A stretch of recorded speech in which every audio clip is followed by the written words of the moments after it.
Participation Program. May God bless every person.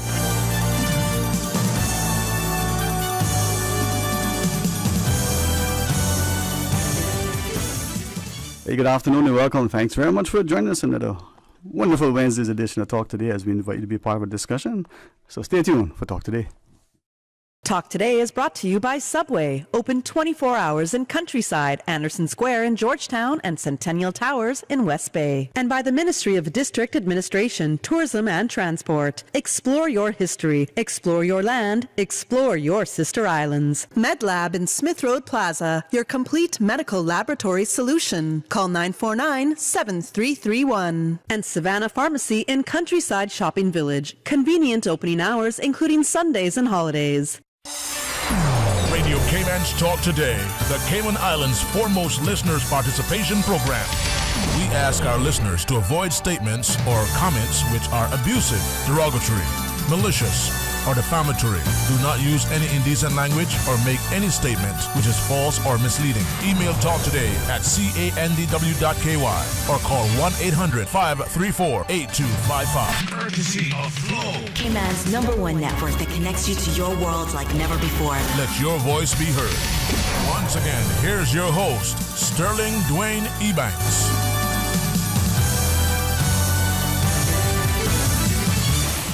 Hey, good afternoon. Welcome. Thanks very much for joining us. We need to have hope for tomorrow, and I think I'm reminded, if you allow me to paraphrase, the words of Confucius that say, perhaps if you live in the past, you're depressed. If you're worried about the future and dwell there, you may be anxious. But if you can embrace the present, you have hope for today, there might be the contentment.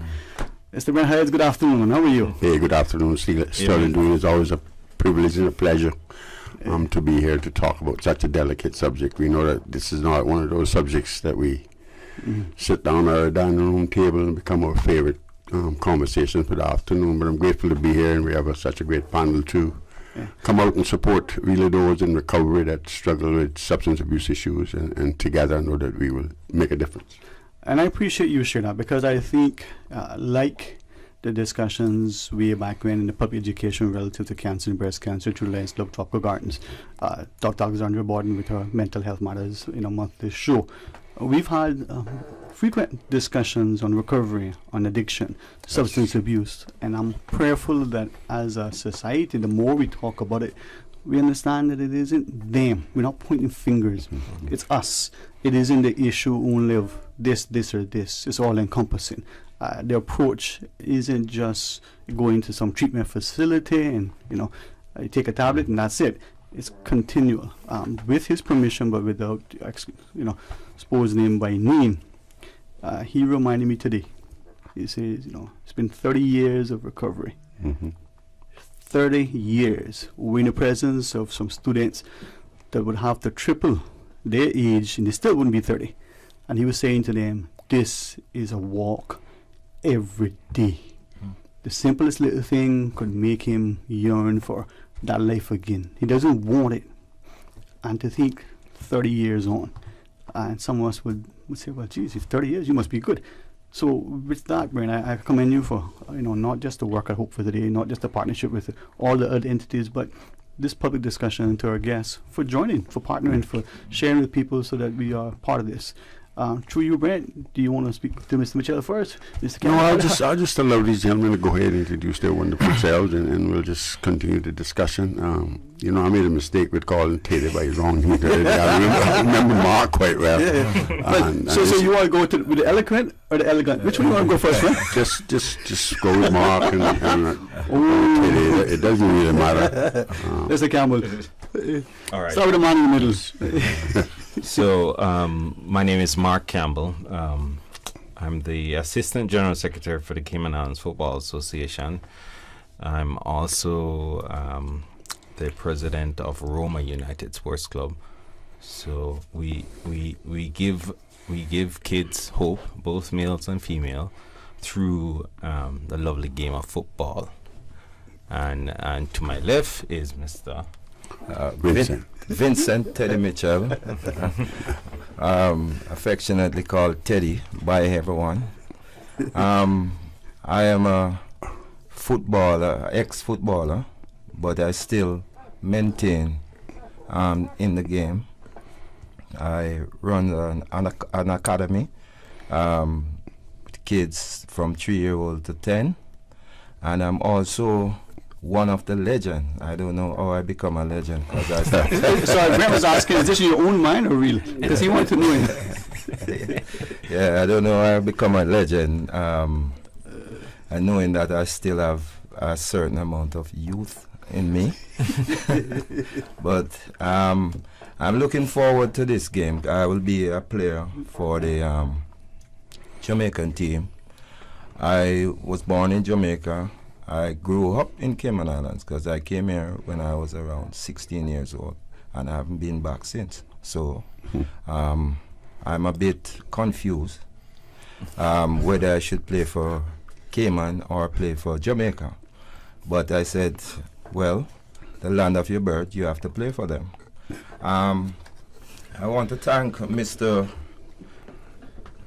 Brent Hydes to have invited me here today, because this initiative of his, it's a great initiative, and it is something that as to have him playing such a good role in the community, it's more than commendable.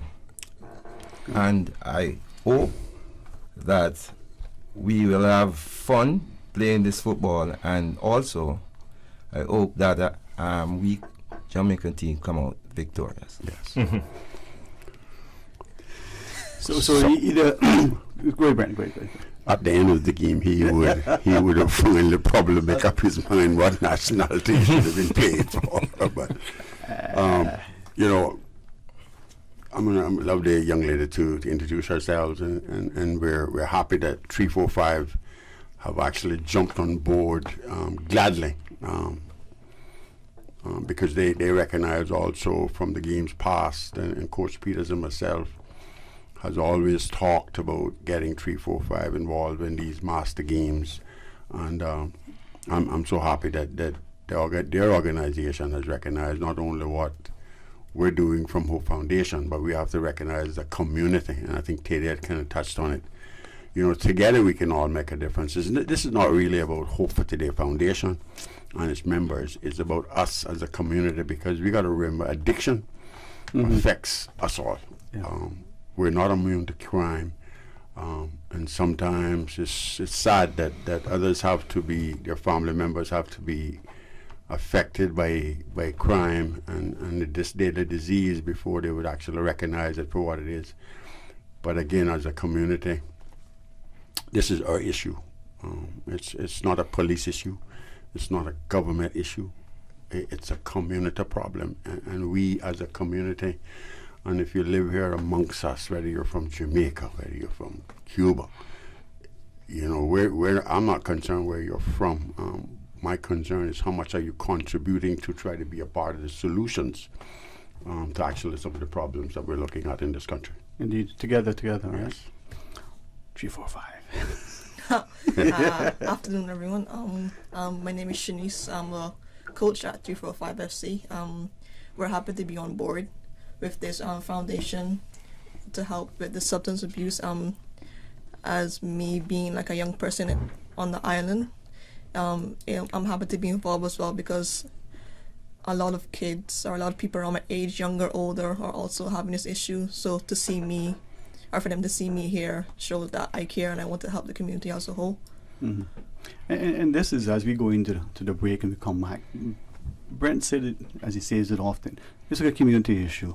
Mm-hmm. It's not about, pointing fingers. It's not about looking at that person in question. It's about looking in the mirror and asking, what can I do? How can I contribute? Mm-hmm. And the football match is an opportunity for us to celebrate, to come together and to see it. So when we come back, we'll talk about the upcoming game, give people a chance to put it on their calendars. Oh, I'm going to give Teddy a lesson. and we'll see. All right, join us right after the break. Busy, busy, busy. Feel like there's not just enough hours in the day. Savannah Pharmacy, service to make your life easier. Now you can WhatsApp your prescription order to 929-5045. And pickup is just around the corner with everything your family needs and convenient opening hours including Sundays and holidays. WhatsApp your prescription order to 929-5045. Savannah Pharmacy, wholesome values with modern conveniences. For medical lab services in Cayman, go straight to MedLab. For a full range of medical services, pleasant, clean and comfortable environment, no long lines and affordable fees, visit MedLab at the Smith Road Plaza. Open Monday to Friday, 8:30 a.m. to 5 p.m. and half day on Saturdays. Call 949-7331 to make your appointment. For medical lab services in Cayman, MedLab. Can you imagine your home completely organized? At Brent Source Custom Closets, we can. We specialize in designing and building custom closets and storage units for any room in your home, including the garage. With tailored designs and custom LED lighting solutions to fit your lifestyle and budget. Our custom closets expert is committed to enhancing the value of your home with a solution that is uniquely yours. Visit our showroom or call 623-6774 to schedule a no-obligation appointment with our design expert. Brand Source Custom Closets, 209 Dorsey Drive, Industrial Park. The Cayman Brac Agriculture Show is back, 17 years strong. Saturday, March 18th from 8 a.m. until 4 p.m. at the agriculture grounds of Songbird Drive on the Bluff. Tons of fun for the entire family. Animals, antiques, art, and craft displays. Raffle tickets are $10 and include entry. Travel from Grand Cayman is a breeze, with extra same-day flights on Cayman Airways. Check them out on Facebook at Cayman Brac Agriculture Show. Don't miss the 17th annual Cayman Brac Agriculture Show, Saturday, March 18th. Talk today. But I do have some questions. Talk today. Cayman Islands' foremost listeners participation program. Talk today. Because there are more questions than answers. What the public is saying. Waiting to take your calls right now. Sterling Dwayne Ebanks.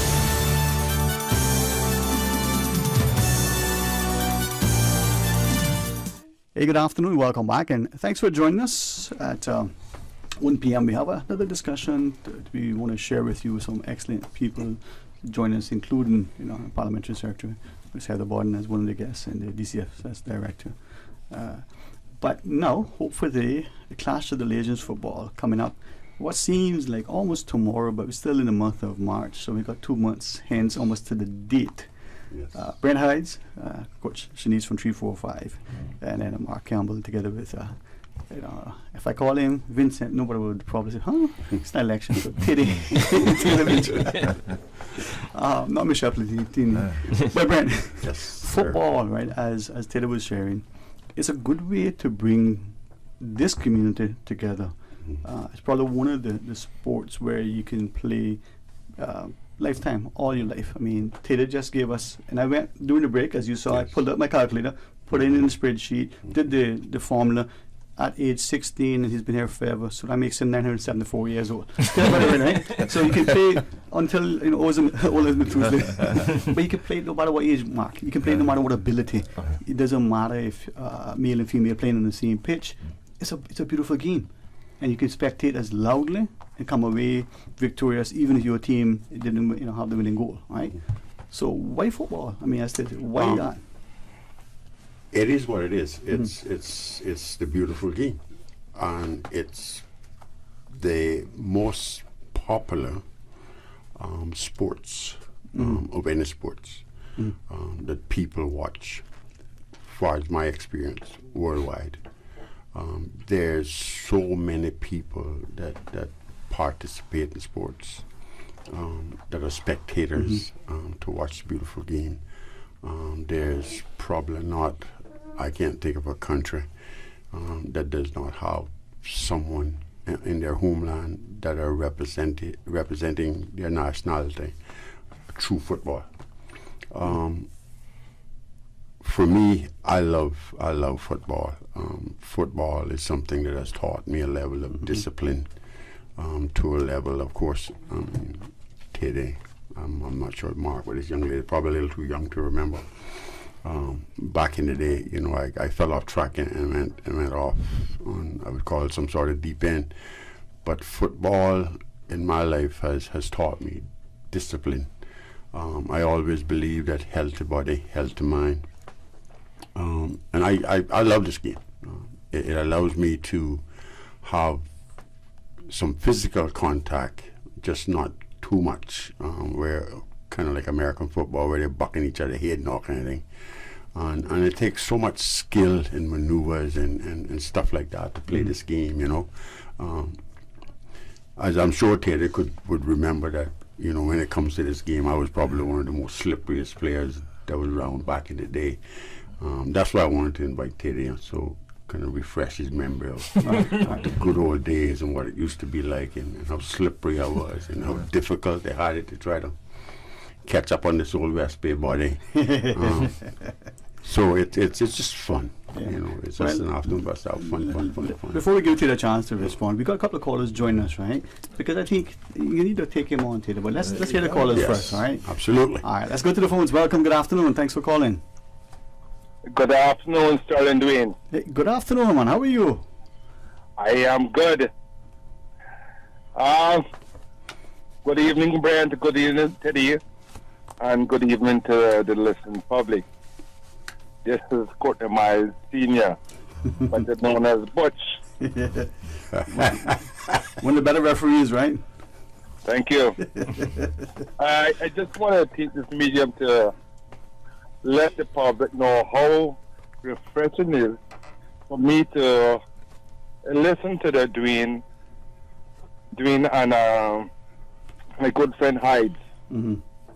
He and I have been friends for over 50 years. We go as far back as high school and primary school when we played football against each other.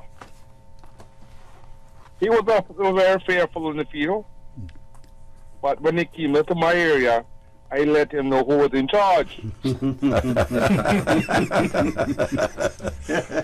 ahead, Mr. Myers. I am fully behind his initiative, and whatever I can do to fit within my powers, I will be doing.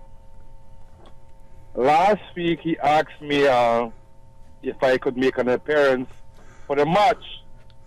I told him I will give it some consideration.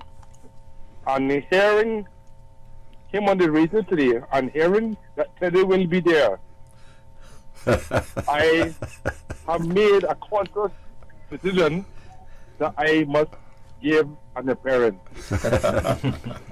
I know it will make him feel good, and I know all the old players will come together at this time. Seeing Brent doing something like this will only go for the benefit and the development of our youngsters in football in the Cayman Islands. If anybody can prove me wrong, I will let them prove me wrong.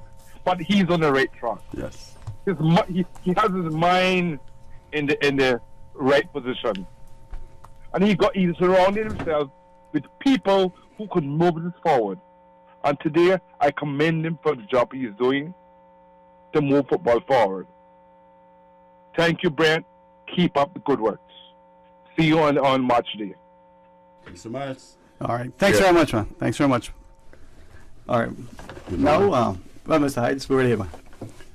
Is Mr. Miles still on radio? No. He's sent his. Mr. Miles, I want to thank you so much, and I know your contribution to this beautiful game and sport in this island has paved the way for many.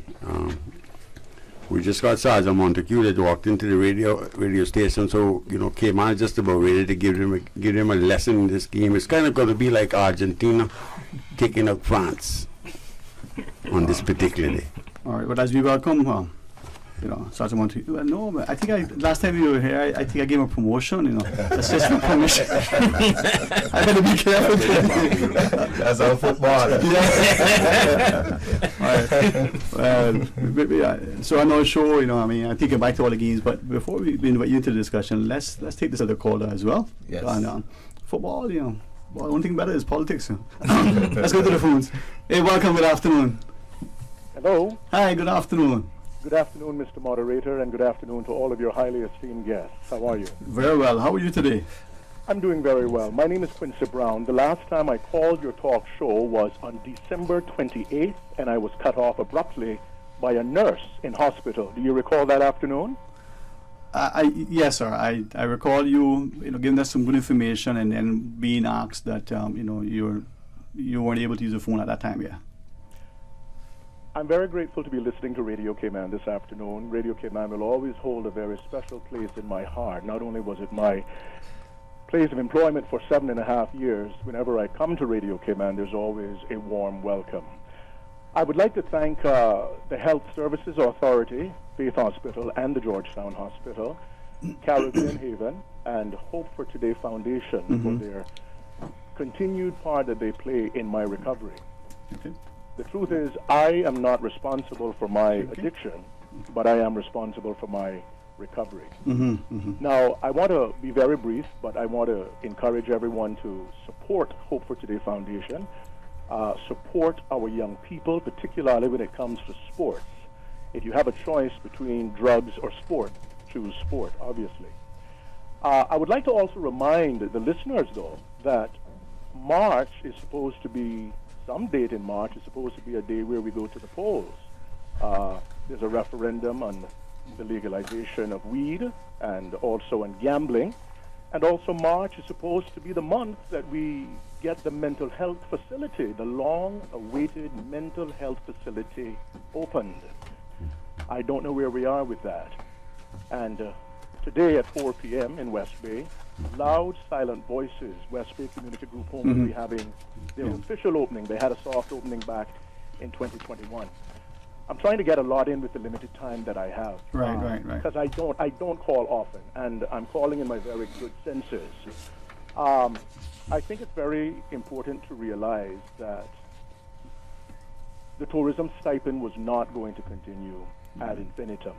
And I'm very grateful for having served in tourism in this country. I'm grateful that the previous administration saw fit that the tourism stipend would be initiated. And at some point, of course, it had to come to an end. We had a change of government, and as a result, my tourism stipend was cut short by 2 months. Mine ended abruptly in April, when in fact June would have been the cutoff. Right. So, Now, Quincy, I want to invite you to call and share, but as you said, respectful, let's not go too far off track, only, in reference to our guests, but please don't accept, take this as anything other than an appreciation for you and having the voice, but allow us just to continue. But thank you so much for that. But Sergeant, I want to give, as you come in, first to Brent, Quincy shared, he is, like many, walking the path sometimes and appreciative of the efforts of others who assist. Whether, as he shared, you look at it one way, he's responsible for our own actions, our own process. Absolutely. But we come together. It's a partnership. Yeah, but at the same time, we got to recognize that we make our choices, we make our decisions, and what the community is able to do is to recognize your behavior.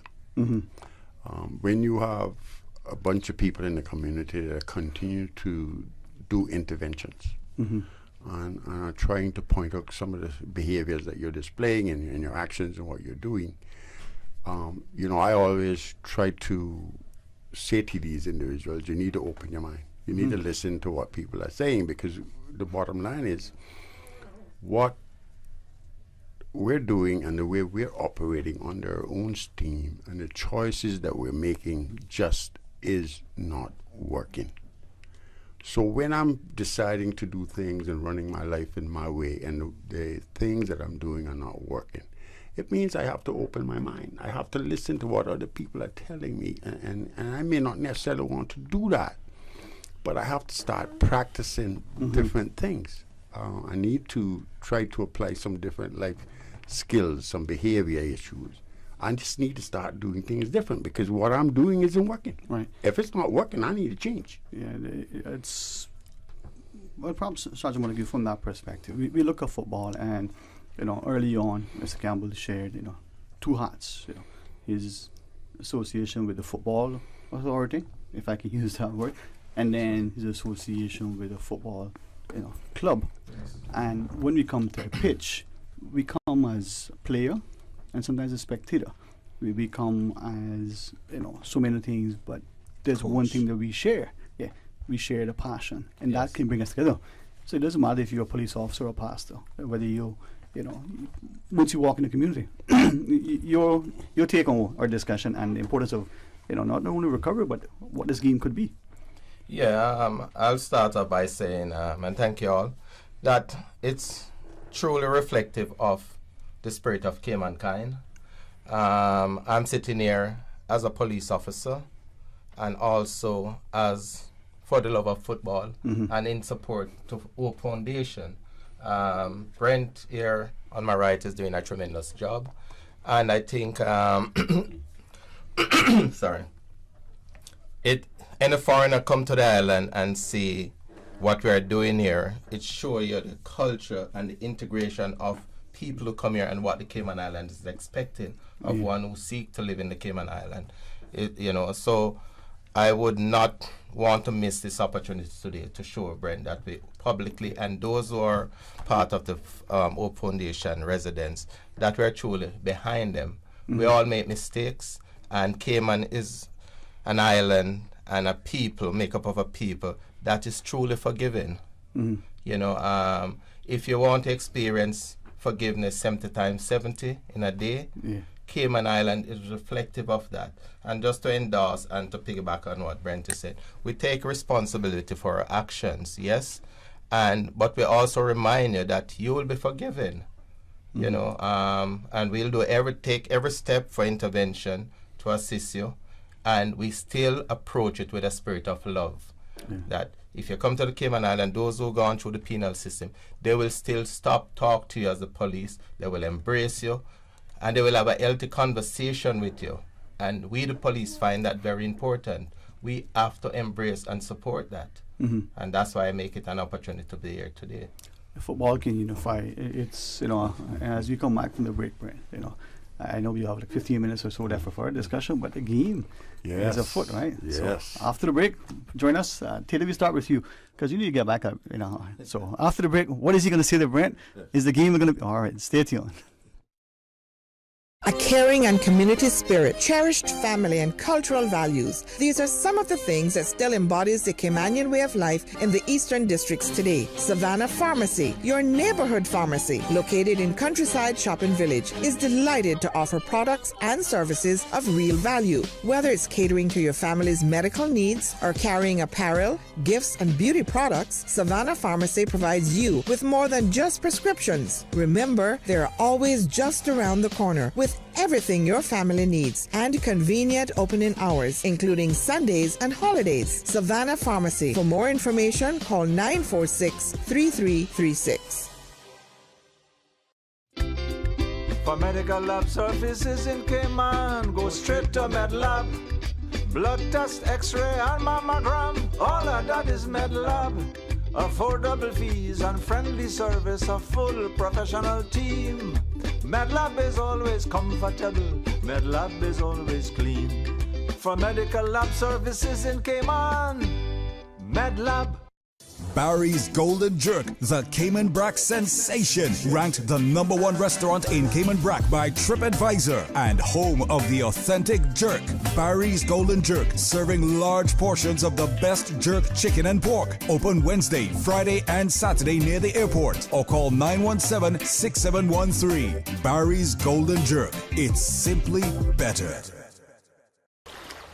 Wouldn't it have been grand if you had purchased land 30 years ago? It may not be 2020, but a perfect vision has never been more clear. Cayman Brac and Little Cayman, poised for growth with an eye on the future. Your land, your history, your future. Discover all that our sister islands have to offer. Cayman Turtle Conservation and Education Center invites you to join them on Sunday 19th March for their 3rd annual Turtle Crawl 5K Walk and Run. All funds raised from the event will support the conservation of green sea turtles in the Cayman Islands. So come on out and show your support. The 3rd annual Turtle Crawl 5K Walk and Run, Sunday 19th March. Learn more and register now at www.turtlecrawl.ky. Proudly sponsored by CUC, Cayman National, Walkers, Rotary Central, Advanced Fire Services, Gatorade, and Radio Cayman. Talk today. But I do have some questions. Talk today. Cayman Islands' foremost listeners participation program. Talk today. Because there are more questions than answers. What the public is saying. Waiting to take your calls right now. Sterling Dwayne Ebanks.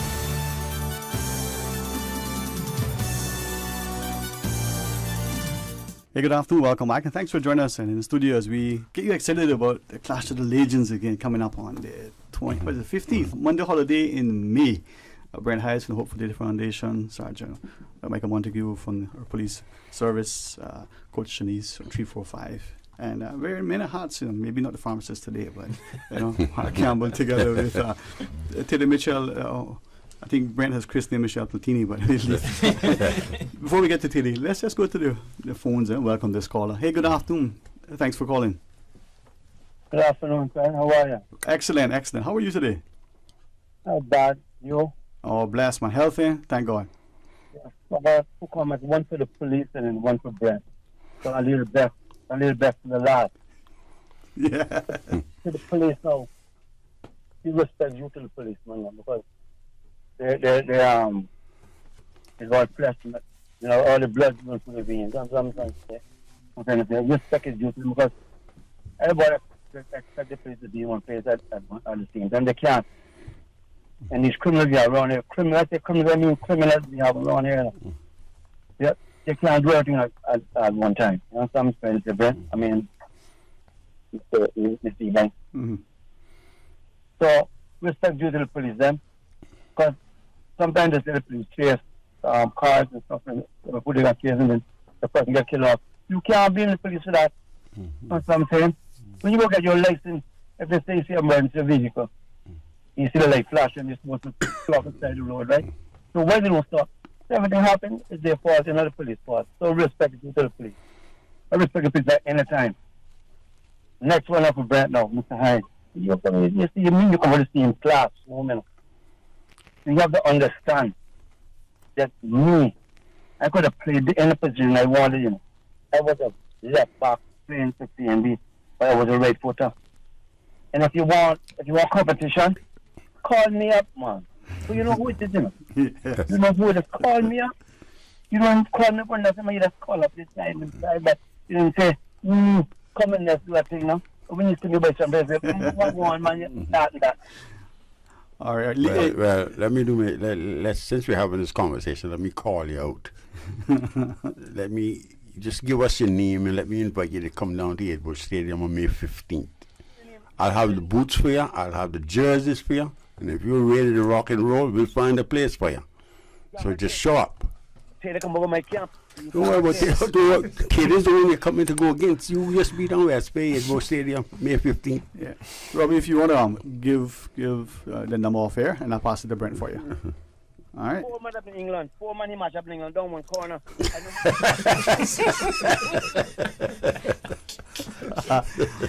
All right. Listen. We invite you to come out though and participate. I mean, you come down to West Bay and me, Tawna, Joel, the West Bay boys, Cliff, Keto, a whole bunch of us.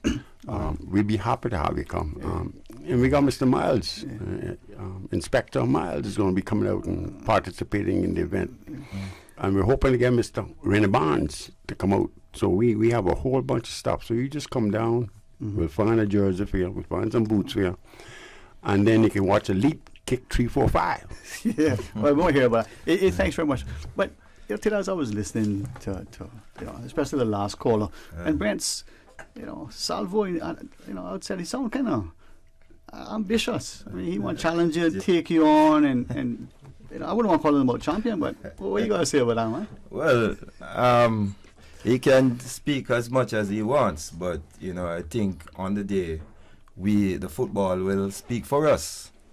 I know that the Jamaican team is highly motivated, and we want the pride. Although we are in Cayman Islands, and we could be considered as Caymanians, we still want to keep that Jamaican pride going. Without any malice or anything like that, because after we beat them, we're still gonna probably find some refreshment somewhere and and they will celebrate with us. Likewise, if they win, we will celebrate with them. But I think the focus right now is on national pride, and especially being a legend. And I've seen some legends just playing the game and running and fall down. No one tackle them. I know we should. I know we should have some of that, and so you can also come and have a laugh. You know, at the different. You know, some legend can run for a minute, and you know you can have a laugh at that too. But at the end of the day, you know, it's just good fun for everyone. Yeah. And I would encourage everyone to come and say, I still have a little skill, but and I'm hoping that on the day I can display some of the skill for you. As Robbie alluded, that I left 4 persons in a corner in England. I think the mind tells me that I can still do it. So,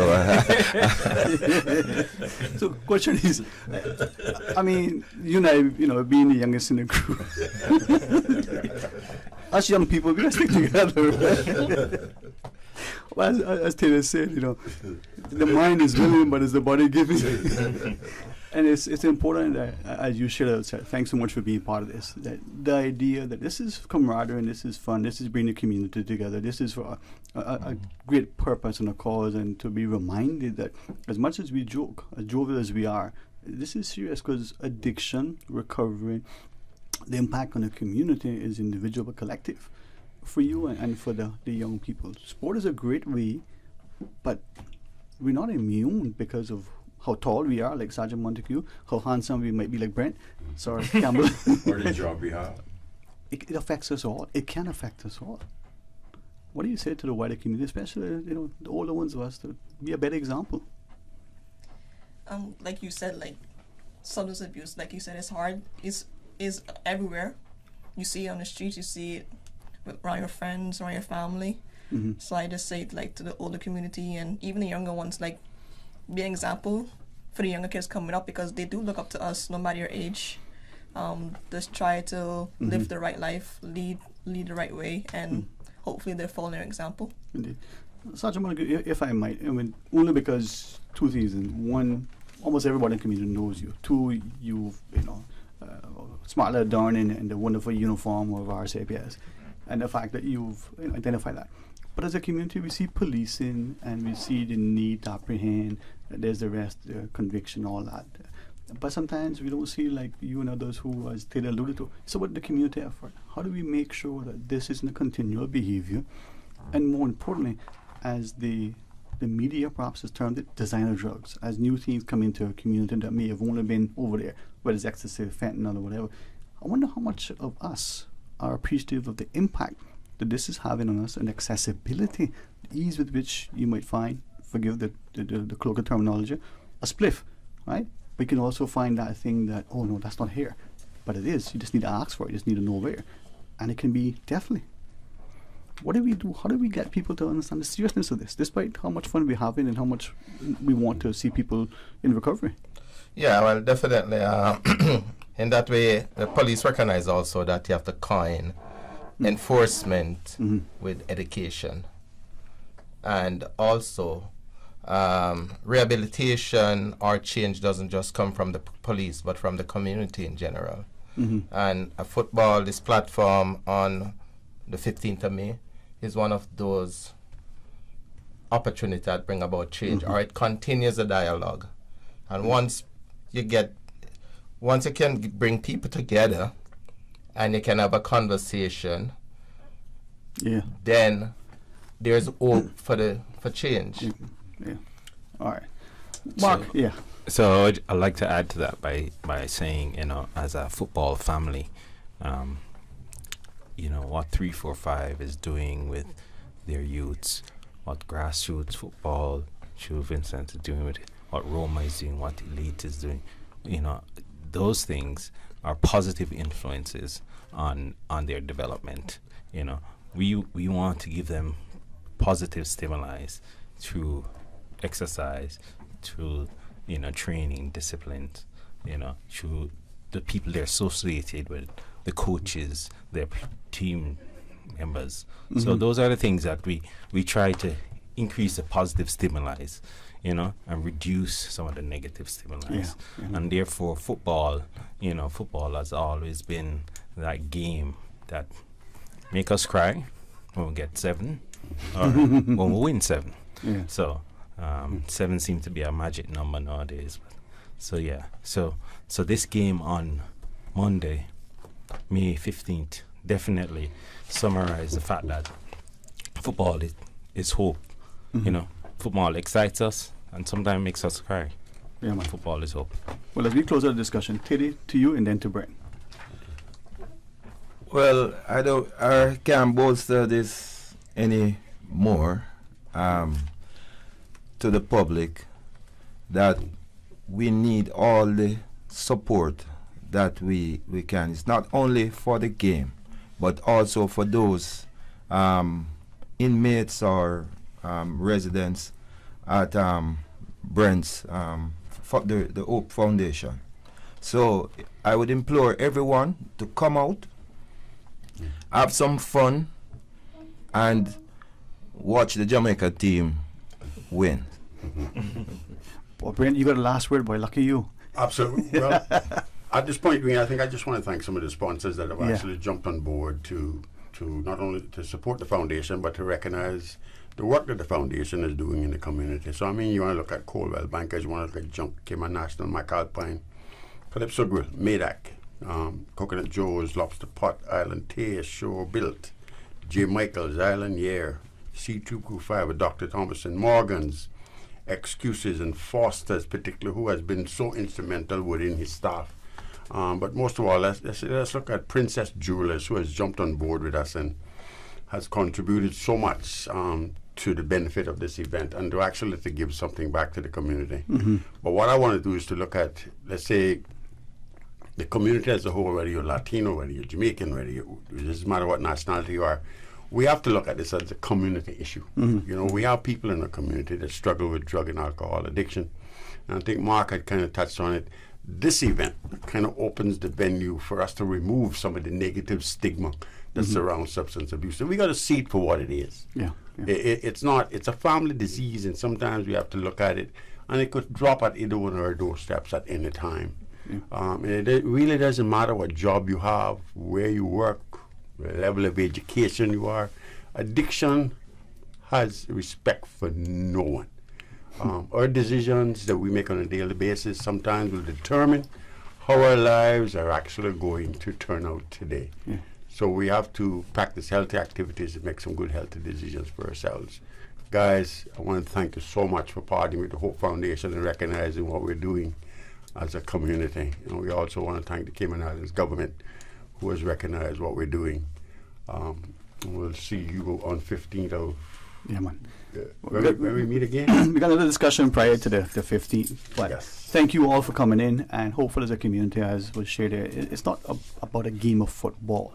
It's about taking collective action, recognizing that this impacts all of us, irrespective of who we are. Really appreciate you each taking.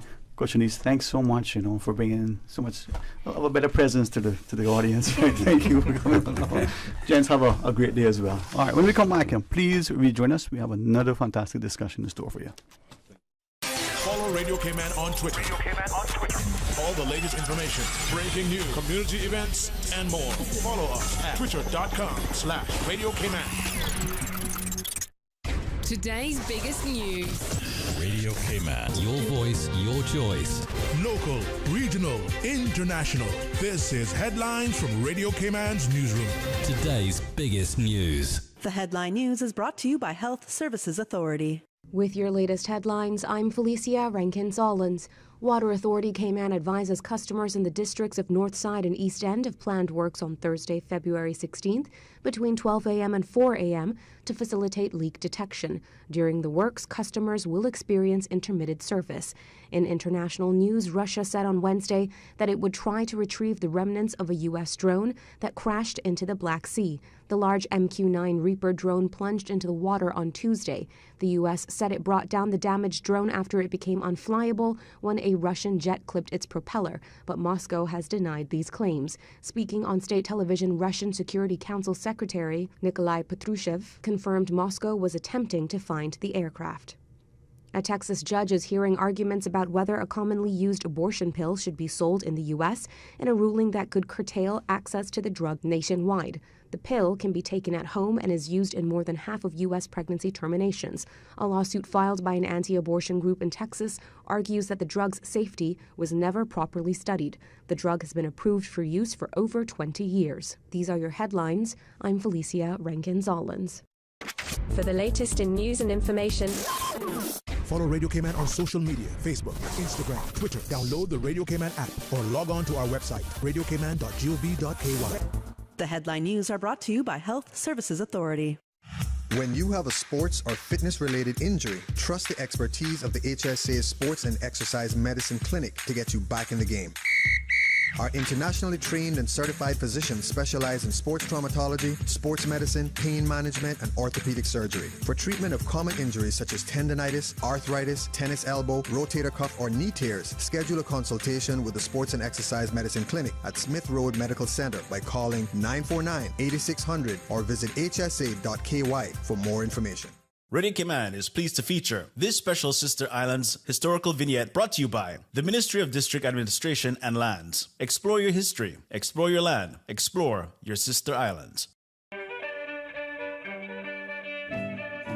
Born in Creek, Cayman Brac on the 25th of September 1939, Henry Mansfield Connolly was the third of 8 children for Henry Kitchener and Olive Connolly, an experienced seaman with 30-plus years with national bulk carriers and doing ship-to-ship oil transfers off the Brac during the 1980s. He was also the founder of C&H Plumbing and an original band member of the famous Brac Beach Boys. During his time home from sea, he studied the art of catboat making and assisted his late grandfather-in-law, Mr. Arthur Dilbert, with the building of many catboats.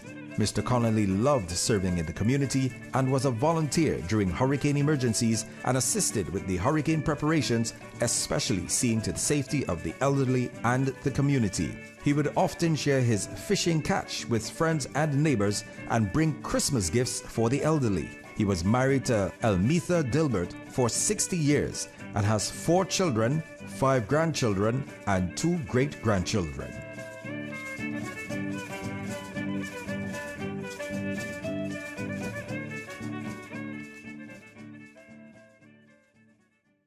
Radio Cayman is pleased to feature this special Sister Islands historical vignette brought to you by the Ministry of District Administration and Lands. Explore your history, explore your land, explore your Sister Islands.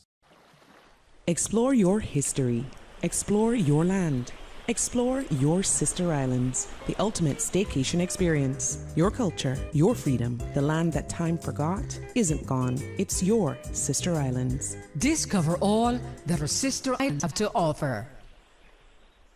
Talk today. But I do have some questions. Talk today. Cayman Islands' foremost listeners participation program. Talk today. Because there are more questions than answers. What the public is saying. Waiting to take your calls right now. Sterling Dwayne Ebanks.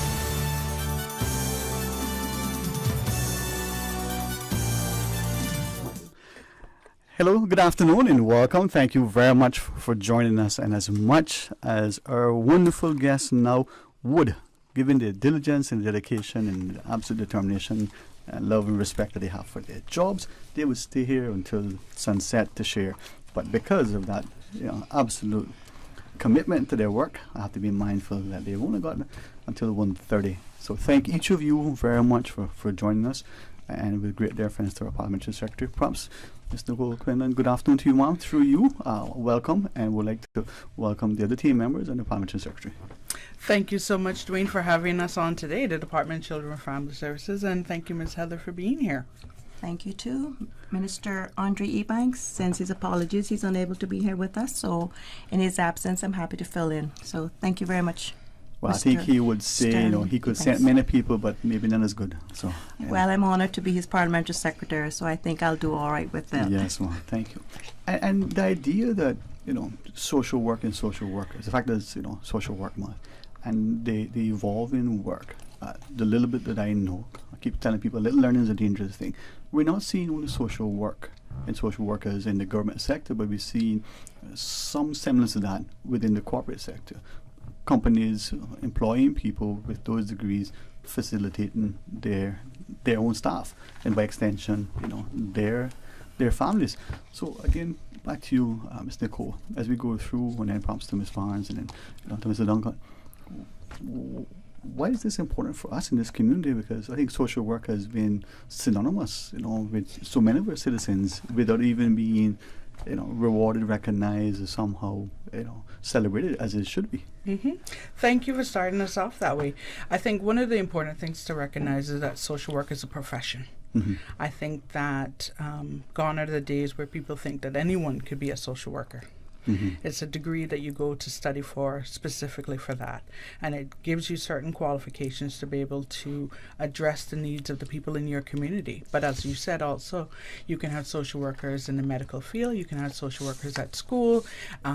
They tend to be in large businesses to help with the organization and in HR. Mm-hmm. Social work allows you to do so many different jobs. I know people that have left the social work profession and have gone on to be lawyers and whatnot. Mm-hmm. So it's a very versatile degree, but it also means that you are qualified to work with the most vulnerable people in our community. There's a sense of empathy and understanding. Absolutely. Ms. Sherine? Well, I would add to that social work is working. It's in our name.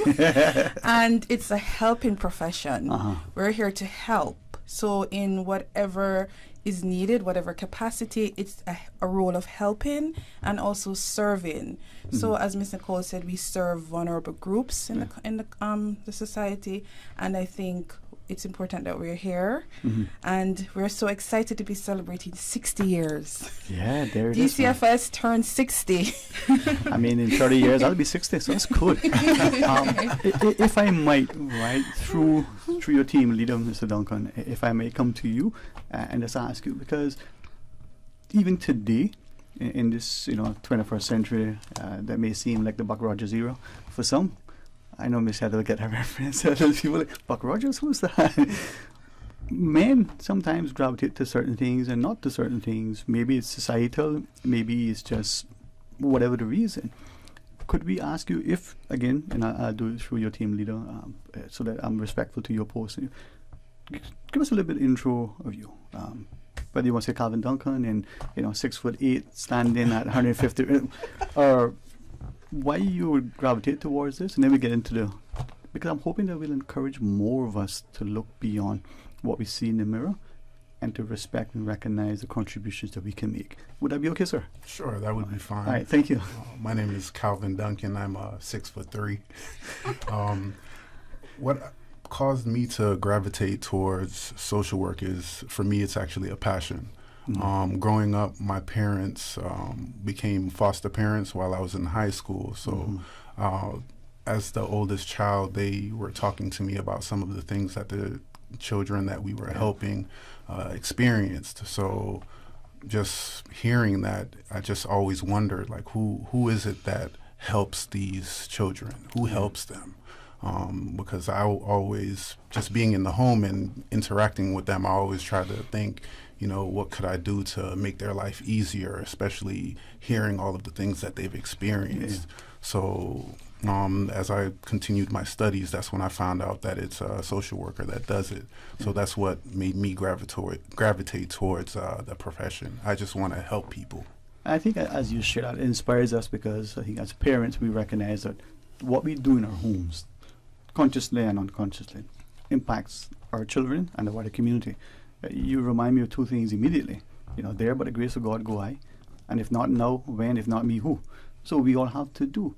So, Ms. Sherine, I mean, you've been with us for a number of times.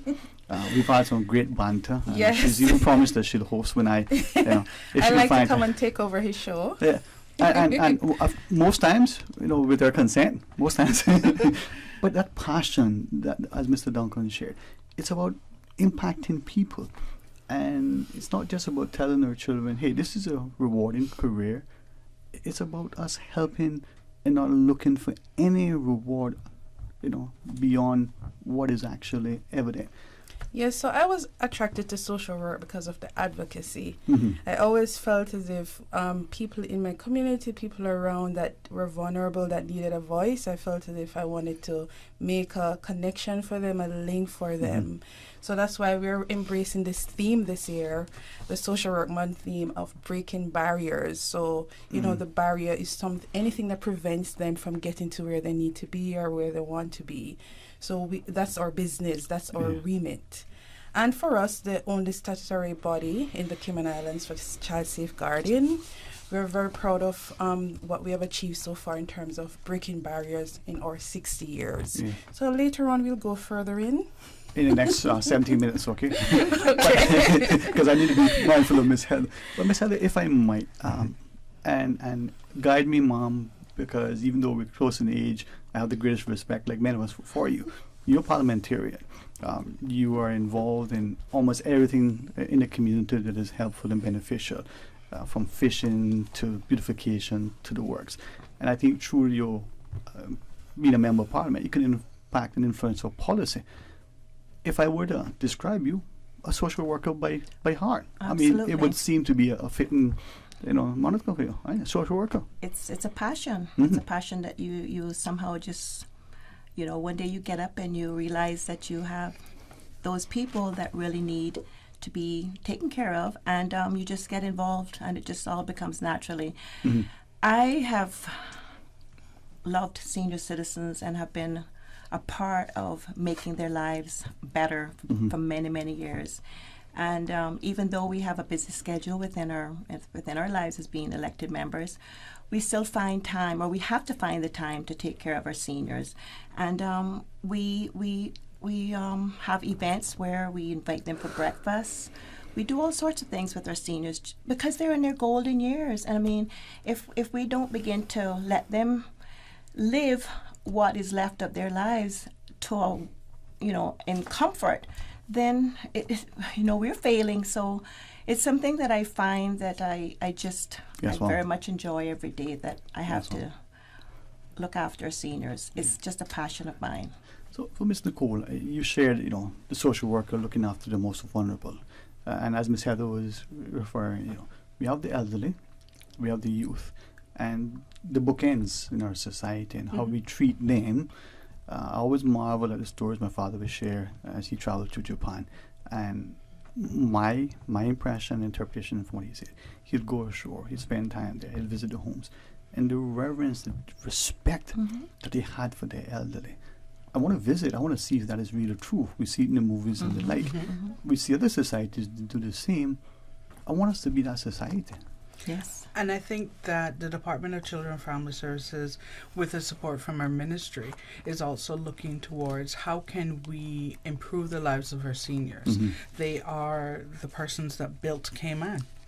They're the reasons that we're here today. They're your father, my grandfather. And from that we started the Elderly Services team, which is the newest team within the department. We're still working towards ensuring that there's enough regulations, there's enough teeth and support to supplement and enhance what they do. But at the end of the day, it's a work in progress, and it's something that the department is really striving to ensure that happens. Okay. And as we share with our guests, just for my listeners, as much as we could spend the next 4 days and still have immense respect and opportunity to cover much ground, we're going to be respectful to our 1:30 break and then some open line, I think, after. But Ms. Sherine, with that in mind, breaking barriers is a theme, and you reference safeguarding. And I think sometimes that word safeguarding isn't a word that we understand sufficiently or apply. And it's not just putting up the guardrails so that as you navigate a path that you don't spill over. It isn't the stairs so the young one don't stumble. But there needs to be guardrails. Well, talk to me. Right. So we use child protection and we use child safeguarding. So they're similar. The beauty about this profession and the work that we do is that we are one of probably few professions that can deal with people from birth till death. Throughout their lives. So we're looking at protecting a newborn baby. if the home has challenges, and helping the home to get to a point where they're able to have that child reunite with the family, because that's really our goal, families to be reunited and for children to be where they're loved. And I'm thinking too, as you share, we're protecting sometimes people from themselves. You think of someone, and I'm not a psychologist, a medical doctor, and I hope I don't say anything that is improper and inaccurate, but may have health issues, dementia, and the like kind of behavior, or other things. How do we, perhaps through laws that give us certain powers, but laws that aren't too draconian, but how, more importantly, a society is sufficiently responsive to know how to gravitate towards these needs. And you don't need laws. You don't need laws to legislate for morality and ethics and integrity. You need people with a conscious ethos. Right, Ms. Heather? And I think that's really important what you said, because the premise for the Children's Act is, at first, no order. So we work with the family as much as we can, as much as they will allow us to work with them, outside of the court system. So that's the bulk of our work. We essentially have 8 teams that came and back. They're phenomenal with their 3 staff. They take care of everything that we do in Grand Cayman. But we also have the family services team. We have foster care and adoption, and aftercare. We have the youth team. We have the child safeguarding. We also have the MASH hub. Right? Community development, and as I said before, the newest team, which is the elderly services team.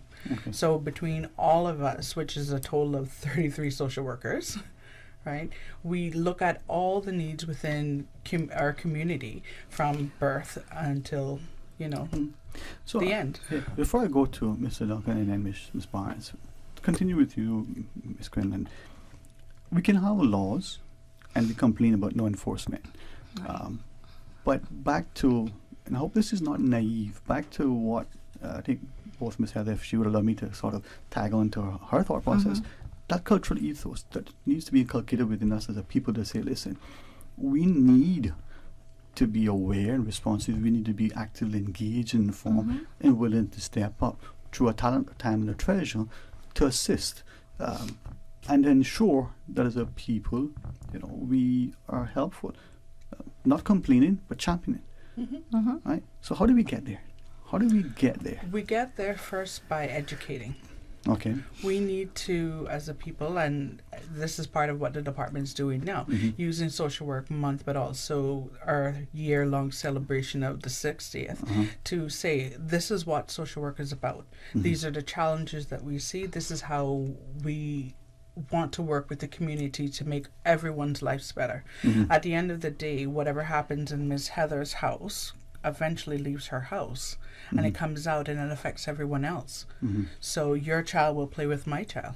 So if we don't ensure that whatever's happening in that home is up to standard, or we're not looking after that child there, they're going to play with my child, and that's going to affect them. We're a brother's keeper. At the end of the day, yes. To Mr. Duncan, if I might, because I like the fact that many of us have parents, biological and otherwise. We have these adults, coaches and teachers who sow into our lives, who nurture, who love with a sense of commitment, discipline. That example that you saw, imbued in you from what you shared, this desire to serve. But the wider community sometimes will look at us and, oh no, that's not for that, that's not for this one. But we fight against that because we see the greater good. How do we get that greater good to translate into all of us, the 6'3", like you, and the muscular ones like me?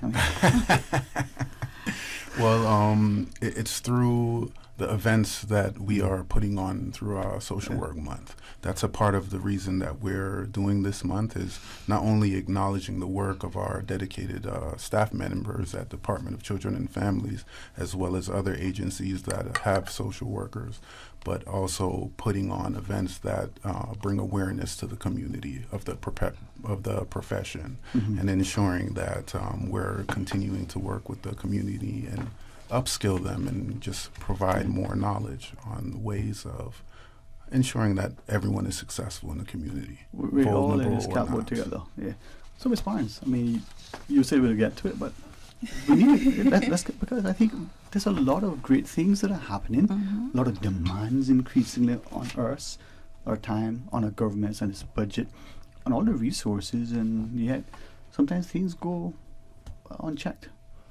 Well, at the end of the day, we're dealing with people. We're human beings. It's a human services. And another interesting aspect of social work is that it affects everybody. Every socioeconomic bracket, every culture, every religion, all can be impacted by the impact of social work. So, what was your question? Well, no, thank you. But no, that's fine, because I think as I was preparing for today's discussion and not just recognizing the individuals, but my perception of what they bring to the table, we have a wonderful community where we can boast of the many nationalities, we can boast of the GDP, but we see the commitment in service, and despite whatever ulterior motive there may be or not, the fact is that, as you said, this transcends every socio-economic bracket. We dedicate a month to social work. We hopefully instruct our children to look at it as a career, but the reward goes beyond the paycheck, and yet the sacrifice is unending. You don't have the day off as a social worker. No. Right? None of us do. You don't. But yes, ma'am. I just thought I would step in here now, because the day that we had the kickoff for the recognizing the 60th year for social workers, that the Minister on Ebanks, his remarks at the church service sort of like, I think, gave all of the social workers a lift, because he mentioned that they would be getting a salary increase. So for what she's talking about and what you're mentioning, I think it's just timely now that we mentioned that they will be getting an increase in their salaries. Also, for the amount of work that they provide, he also mentioned that there'll be upgrades and investment in technology as far as giving each one of the workers a tablet, so that way they have access, or easier access, to being able to identify, who's in the home or wherever they have to go to check on people. They will have their own tablets in hand that they can have that information readily available. So I think that was a bit of encouragement for the social workers on his behalf. So I just want to say that, we felt like that was timely, and it was something that the minister felt like he needed to address at that point in time. He took the opportunity during the church service to give you all the good news. And I think I can honestly say I saw smiles come over everybody's face. So I felt proud of it as well. So You're certainly thank you very all. appreciative. Yes. That we are. And I think one of the important things to talk about with social work is, and especially over the last 60 years that we've been in existence, I mean, realistically, this started with just Miss Joyce Hilton in 1963. She was the one person there that recognized that there were injustices towards the youth, and that's where it started. It started with the criminal justice system and how it was treating young people that came before it. Through DCFS, through social services, we have evolved and we have grown. We've had several departments come out of us. At the end of the day, the probation and community rehabilitation, it's now called NAU, Family Resource Center. Yes. All of these things came from social work, came from the vision that Ms. Joyce Hilton had in 1963. We are continuing. I know that the theme this year is the breaking the barriers, but we do that every day. We've been doing that for the last 60 years, and this is just 1 month to say, hey, this is what we do. And this is why, as a society, we need to invest not just in social work and teaching our children what it does and the benefits of being a social worker. And thankfully we have an institution now that you can get a degree in social work in the Cayman Islands. Back in the days you had to go away to school like a lot of us, but we can make our own homegrown social workers now. And as you said from the beginning of the show, social work is not just with the Department of Children and Family Services. Social work can work in the prisons. Social work can work almost anywhere. Because at the end of the day, as Ms. Sherine said, it's a human services field. Yes. And I'm so encouraged, so much so that through my own reading and personal edification, I'm beginning to ask then, I would use the word deliberate, demand of us, for those around me, right? Sometimes I know, a little irritated, boy, stop reading, right? Because we need to be invited to think, and perhaps as we consider the changes that society are almost being required to make, the leverage of technology that the ministry sees would assist, much easier with the work of the social workers, to perhaps policing being a collaborative effort with social workers responding to certain calls, not just the police officer, it may be the fire officer, it may be the nursing officer, it may be others, because the need is such that it's no longer this thing. But perhaps, Ms. Sherine, as we look at our discussion, it comes back to the community appreciating what it is that social workers do, what it is it takes to be a social worker, the empathy, the love, the respect, the training, the aptitude. It doesn't happen in a vacuum. Well, as I like to say, our work is very private and confidential and hidden. So generally, the community might not think, well, the social worker is not doing anything, but they don't know what we're doing behind the scenes. And it's just because we have to maintain the strictest confidence in everything that we do. When we go to court and we have a matter in court, we can either have a private law matter or we have a public law. Public law meaning that we, as a body that is in charge of child protection, we have to take a matter to court. Or a matter where private persons going through their own family issues, they are in court, and we are mandated to assist there as well by the court. I'd like to hear the judge say the social worker is the eyes and ears of the court. So we are on the ground. We are helping the judge to make a decision that's in the best interest of this individual or the family. Okay. Well, I am mindful that hopefully this month, but we'll be able to have other discussions to bring it to the fore. Being absolutely respectful for, as Ms. Sherine reminded me that I said, hey, gotta get it.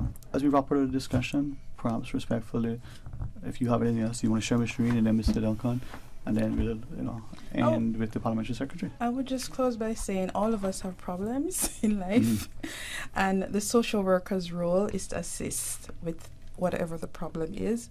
And so we practice problem management. Some people want to say problem solving, and we just want to help young persons, disabled persons, persons with mental illnesses, persons with disabilities, anybody who might need a helping hand. So Duncan. Yes, sir. I would just like to add to what Sherine was saying. With regards to social workers, we have such a myriad of different responsibilities that the community wouldn't be able to realize as much as we do because it's not always really put out there. So that's why I'm glad that we do have this forum to be able to express that, because not only are we in the courts, but we're also in the schools, we're in hospitals. Social workers are pretty much everywhere in the community you can think of to try to help as many people that we can. So true. Yes. Thanks. For the last 60 years, the Department of Children and Family Services has been breaking barriers, right? And we do that a lot through education. And I think that at the end of the day, this Social Work Month is to celebrate the hard-working social workers. Those that have gone before us, those that have given up their time, their family life. I also want to say thank you to our families. At the end of the day, they help us to do the work that I think that we've been called to do, right? We only have 33 social workers, but it's 33 strong. And at the end of the day, we have the best interests of our community at heart.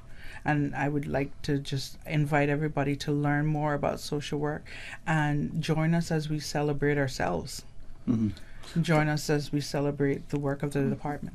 Yes. Well, 33 79,000, population of 79,000.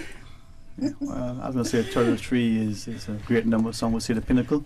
But Ms. Heather, as you... I just want to say thanks for allowing us to be here, and I know the minister would have loved to have been here on air as well. But social workers, they have a special place in our hearts, and for all that they do, we just want to say a big shout out and a big thank you for all that they do every day. It's not an easy task. We know that. We see them in action, but it makes a special person a social worker, and they are indeed special. So thank you all for all of your hard work and for always being there on call like we are 24/7. Yes. Thank you. And thanks for your support. Thank you. It's true, Ms. Heather. Social work, it takes a special person. Special person, exactly. Social work is a special person It as is. well. It Thank is. you all. And Ms. Quinlan, thank you very much. Mr. Duncan, it was a pleasure, sir. Thank you. I hope that as you duck your way through that door, we'll get it fixed next time. So. But it's made for smaller people. And Ms. Barnes, thanks well. All right. We're going to come back after the break and invite you to please join us for the next segment. Stay tuned. Busy, busy, busy. Feel like there's not just enough hours in the day.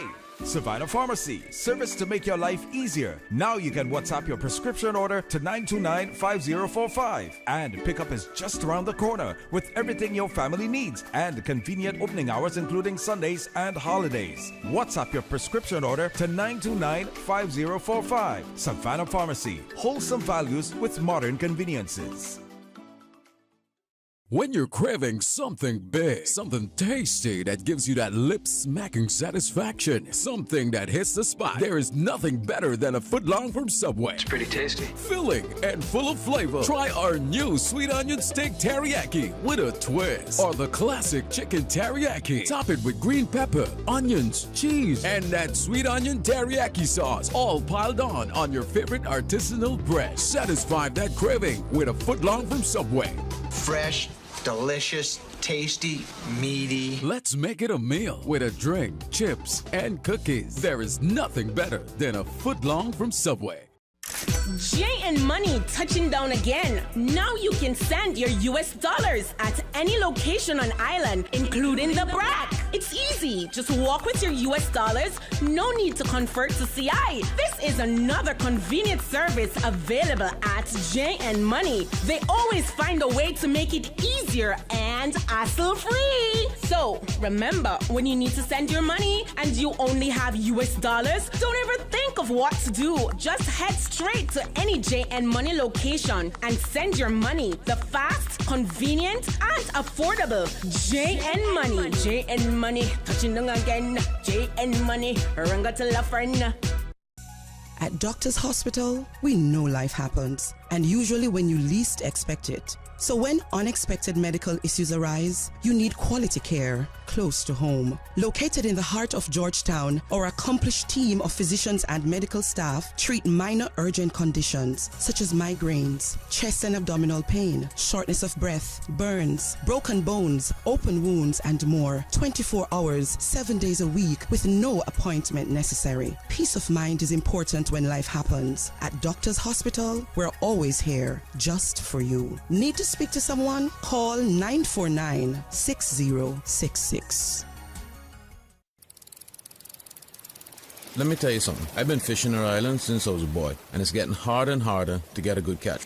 Maybe it's because there are so many more people in Cayman than ever before. Maybe it's because of how the climate is changing. I don't know about that, but I do know that I want to be able to keep fishing and teach my children to fish one day as well. So it makes sense to me that we have certain areas and certain times of the year to fish for certain things. It feels unfair not to be allowed to fish where my dad taught me to fish, but I know that being patient now means we can keep fishing for many more generations. We're all in this together, right? For more info, download the Cayman DOE app or visit doe.ky. Talk today. But I do have some questions.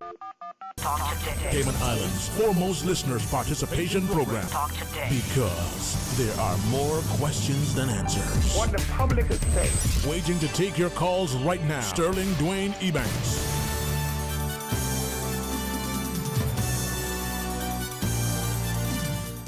Hey, good afternoon and welcome back. Thank you so much for joining us. It is open line now, and as many of you know, we're honored on Wednesdays when it's convenient as we dedicate, some time to our various government departments, ministries, agencies, and units, portfolios, and all the others to be a part of it. Now we'll accommodate them in a day that is, convenient for them.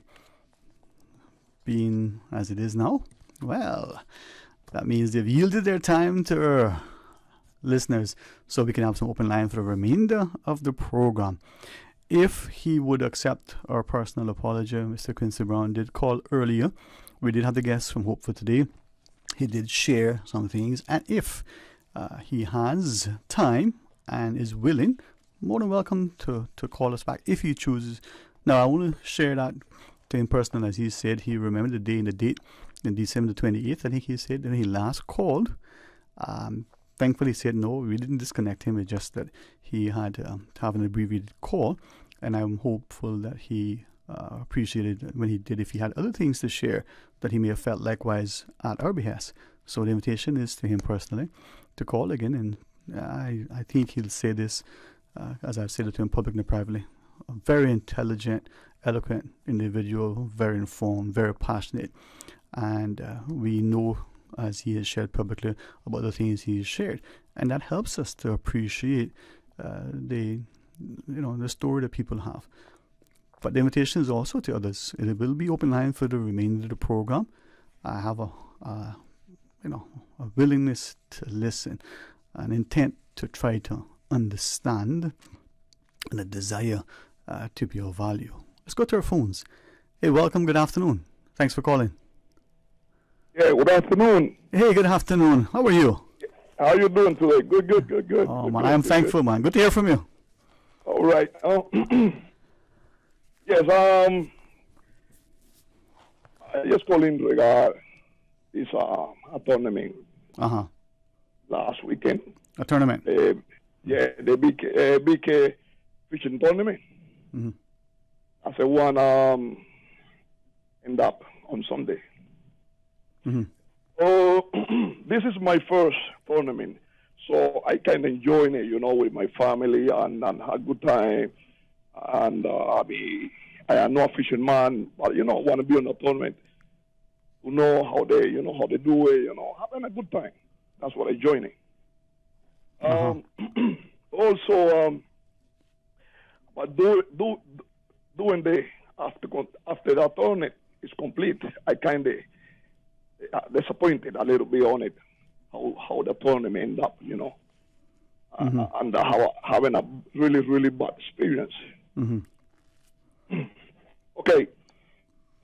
My concern on the tournament was the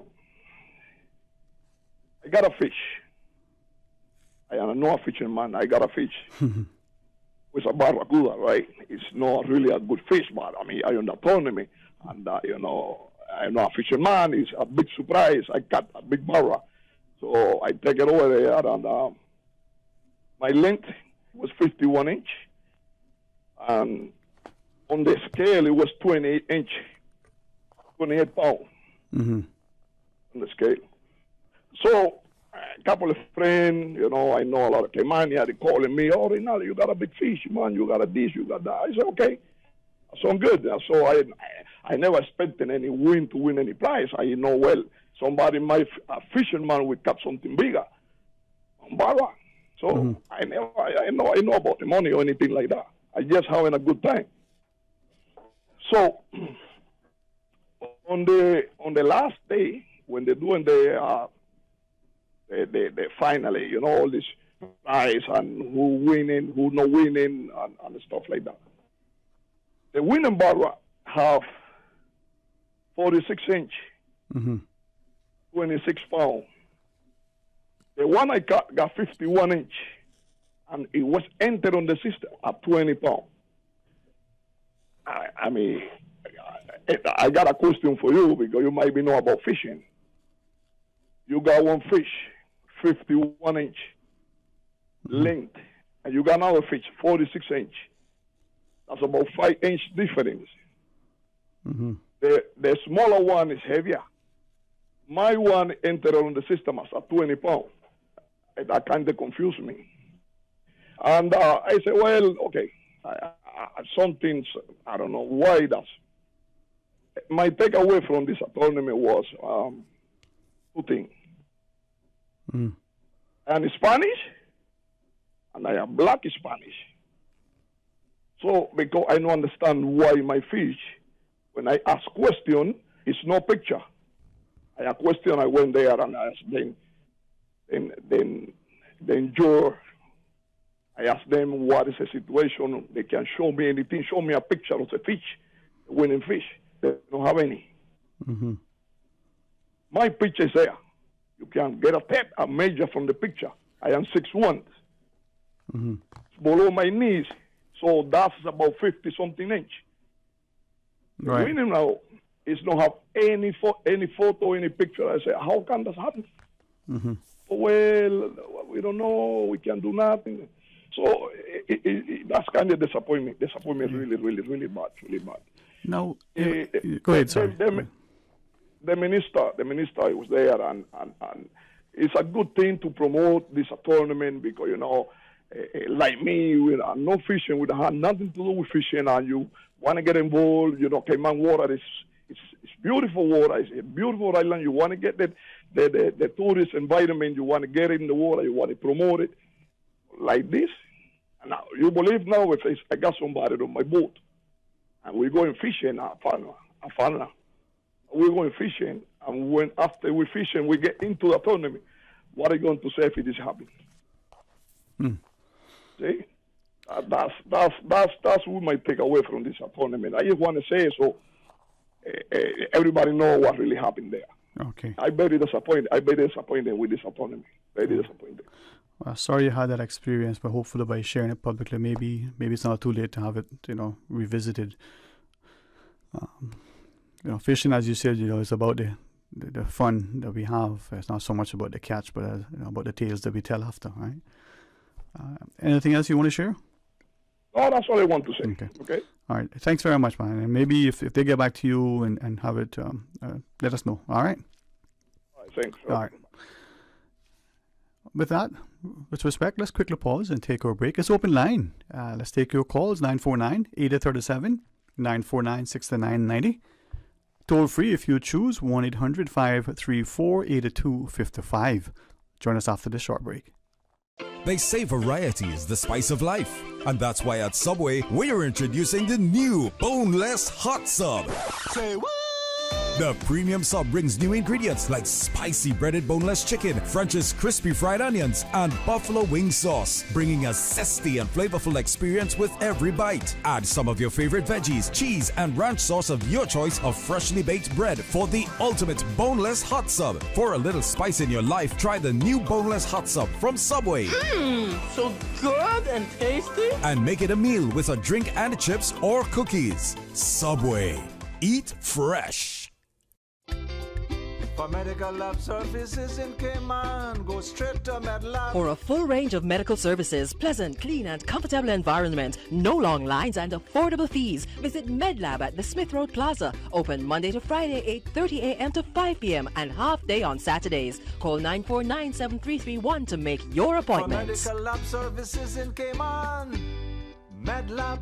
Now, more than ever, supporting your immune system is crucial to helping your body fight off illnesses like the common cold, the flu, and COVID-19. At Valley Med Pharmacy on Walkers Road and in Bodden, we carry all the essential vitamins and minerals to help support your immune system and improve your overall health. Some of our top immunity support picks are vitamin C, vitamin D, zinc, elderberry, and quercetin, or the popular 7-in-1 immunity support. Our pharmacists are always on hand to help guide you and answer any questions. Visit Valley Med Pharmacy on Walkers Road or Bodden Town. Live happy, live healthy with Valley Med Pharmacy. Freedom, Cayman Brack. Freedom, Little Cayman. Soft breezes, blue waters, no traffic. Unwind and rejuvenate your mind, body, and soul. Sister Island Staycations, a taste of freedom. Discover all that our sister islands have to offer. The Department of Agriculture would like to advise the public that the Cayman Brack office will be closed on Friday, March 17th to prepare for the 17th Annual Agriculture Show in Cayman Brack on Saturday, March 18th. Save the date and come ready to explore the Department of Agriculture's booth, showcasing their services and plant sale. To reach the Cayman Brack office for more information, call 948-0522 or continue to follow their Facebook or Instagram page at Agriculture Cayman for more information. But I do have some questions. Cayman Islands' foremost listeners participation program. Because there are more questions than answers. What the public is saying. Waiting to take your calls right now. Sterling Dwayne Ebanks.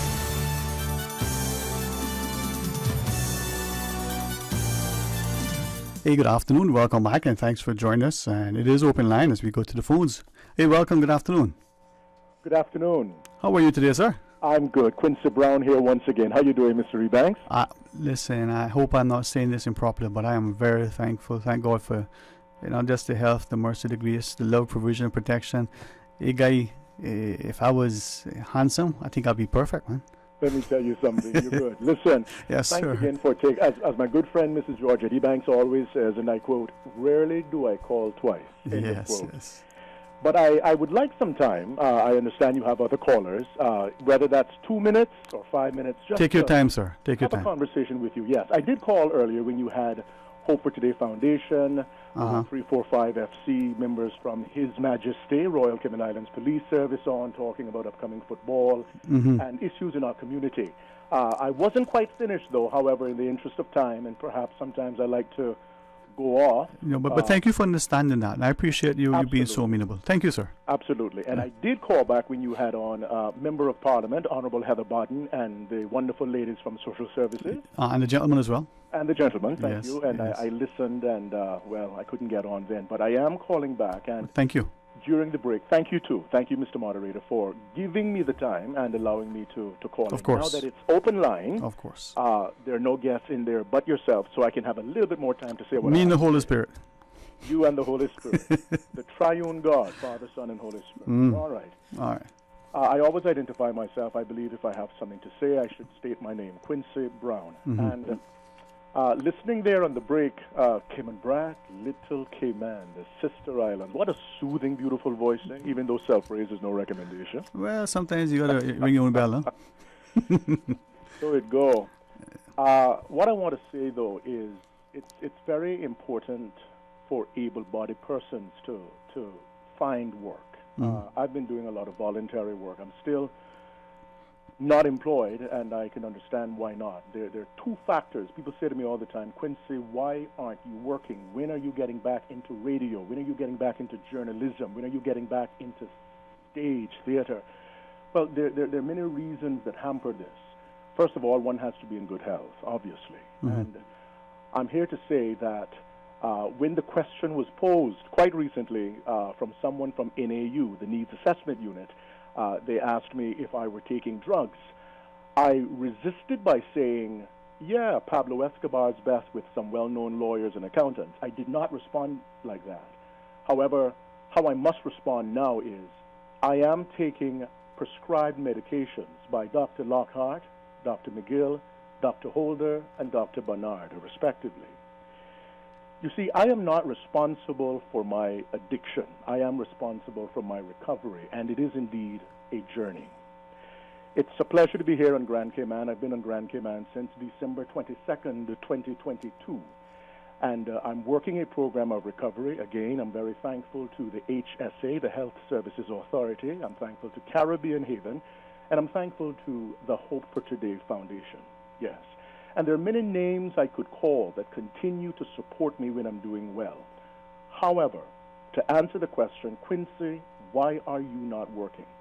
You see, when one is duly diagnosed with a mental health condition coupled with being a recovering addict, any potential employer is going to be, one, skeptical, and they're going to have major doubts. When one has a mental condition, whether it's schizophrenia or bipolar, one has to be on medication. This is correct. However, the person who would want to give you an opportunity to work is always fearful, is this person going to have a breakdown? Do we take out a policy, a health insurance policy, that covers people with mental health deficiencies? So one can only find menial tasks then. So we clean the streets, you clean a yard, you vacuum and wash a car. The old people say, you have a loaf of bread better than none. By the sweat of your brow, you earn your bread and things like that. You find something to do to make a few dollars. So it's not about being lazy and not having ambition. Quincy Brown is willing to work. Obviously, my true love of work would be in radio, in television, in broadcasting. I've been trained in these areas. However, I understand that comes with great responsibility. Now, secondly, I've spoken then about the mental health aspect of the situation. The second part now is when you're a recovering addict, whether your drug of choice is alcohol, marijuana, or the lady. You can be doing very well. You can be clean and sober for 2 years, 20 years, or 20 days. It matters not. One is always in recovery. And again, employers are very reluctant because anyone can have a relapse at any time. And anyone who has had any length of sobriety for any length of time, whether it's 2 weeks, 20 days, or 20 years, you're always one drink or one drug away from falling flat on your face again. That's just the nature of the beast. So these are some of the reasons why Quincy Brown is not fully employed. This is some of the reasons. Now, I have to take responsibility for my own actions, and I have to take responsibility for my past, and right now, the future hasn't come yet. I want to be able to make a good keep in this country, the tri-island nations called the Cayman Islands. 3 islands that is home to many people from different walks of life. I understand, Mr. Sterling Dwayne, that the tourism stipend had to come to an end.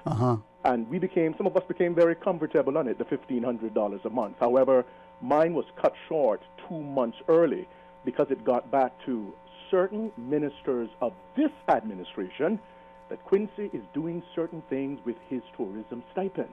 Well, now, when I confronted a former minister of the previous administration, he said, well, Quince, if it's true, you're not the only one, end of quote. All I have at this time is my assistance from the government. It helps me buy food. It helps me live. And I used to run a joke long time ago, because you kind of get embarrassed when you're living on the dole, as they say in the United Kingdom. You're living on the country's dole.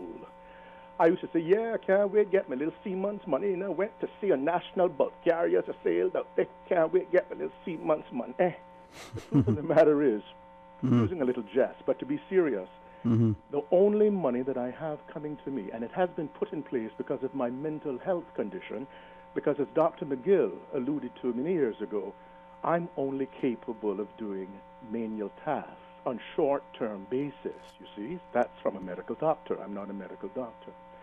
So the money that I receive from the government each month, I'm very thankful to get. I'm not complaining. They're saying they're going to up it, they're going to whatever. I'm thankful to get that because that's the only money I get.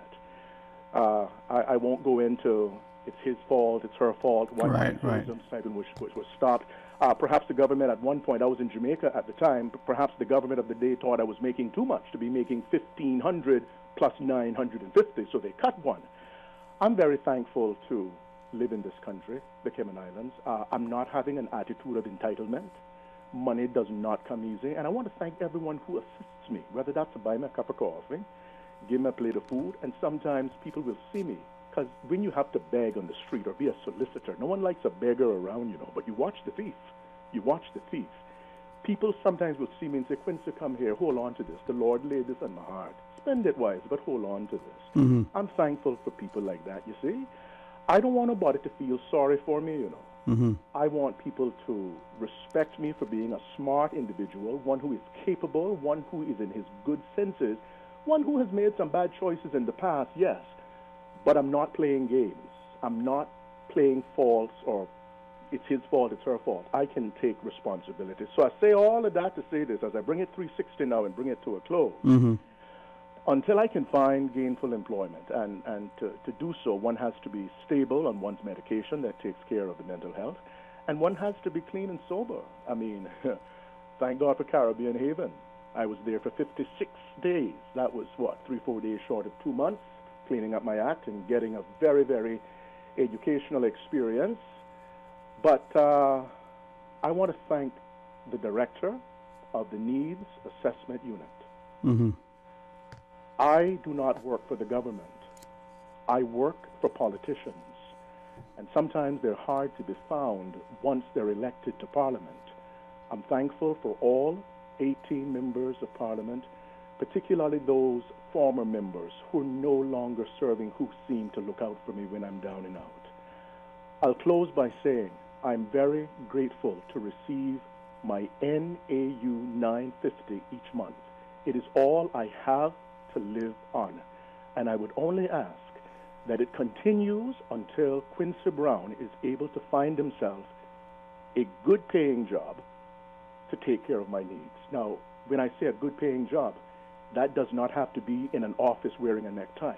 An honest job for an honest day's pay. That's all I'm saying. I'm getting a little emotional now. My voice is starting to shake, but thanks for sharing. Thank you for taking my call, and it gets better. It will, better. And thank Radio Cayman for all the good, and have a wonderful, wonderful afternoon. Thank you. You too, my friend. You too. Let's take another call before the news. We welcome. Thanks for calling. Yes, good afternoon. How are you doing, sir? I am very thankful. How about yourself? Well, I am good, but there is a very pressing question that I really want to find out.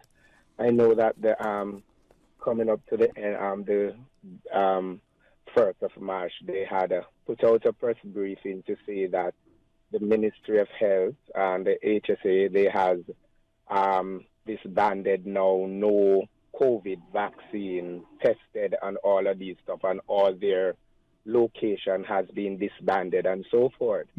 What I need to find out from them as well, and the government, knowing that they know what all of the speculations and all this stuff has been really COVID and the vaccination, why is it that they are still requiring persons that are putting in renewal of work permit or temporary work permit to have a vaccination card to put these in when they themselves have now disbanded it? They know that all of these stuff has been going around, that it has been a flaw. So why is it that persons are still being penalized to put in a work permit with vaccination card? Good question. Have you asked that question either to HSA, to the requisite, whatever they call work, immigration, to any government ministry? Have you asked that in any other forum? That is the reason why I am really coming online here to find out, because I'm not sure if it's Miss Wilkes who is responsible maybe for the Ministry of Health or whosoever, but I'm really listening out to hear something about this, because I do think that persons are being penalized for this thing. It is against a lot of persons' religion or their personal belief of not taking these vaccination, as we do all know what it is. And if they are disbanding it, I do think that immigration as well should have also been doing this as well. Yeah. I mean, I respect you asking the question in this forum, and I appreciate it.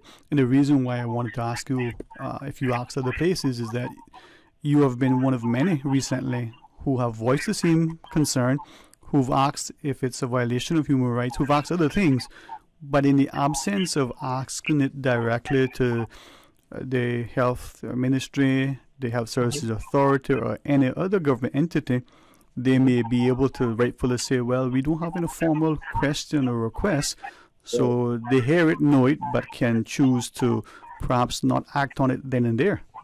Right, because I know that I have made a call just to immigration, just to find out 2 days ago, just to find out if work permit will still have to be put in, and I heard that yes, it is still required. Yes, to drop it in and all of these stuff. And I'm saying that why is it? Why does it make any sense? They have dropped all regulation or most regulation. So why is it that it is still not being dropped for immigration as well? So I'm really listening out to hear who's going to speak about this. Right. Well, I appreciate you asking it, and with great respect, and hopefully people won't see it and otherwise than acknowledging your right to ask.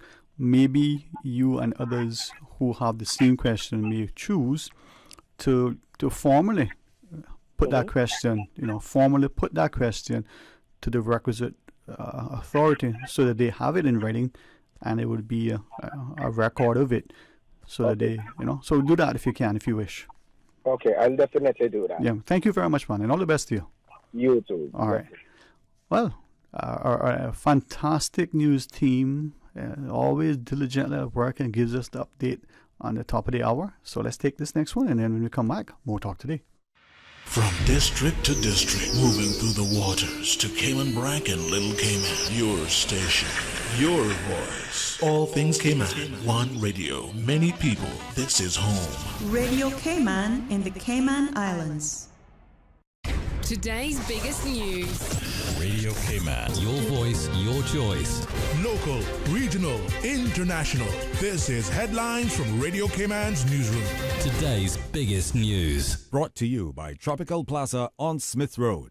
With your latest headlines, I'm Felicia Rankin-Zollins. On March 23rd, Hazard Management Cayman Islands will be participating in the Carib Wave 23 exercise.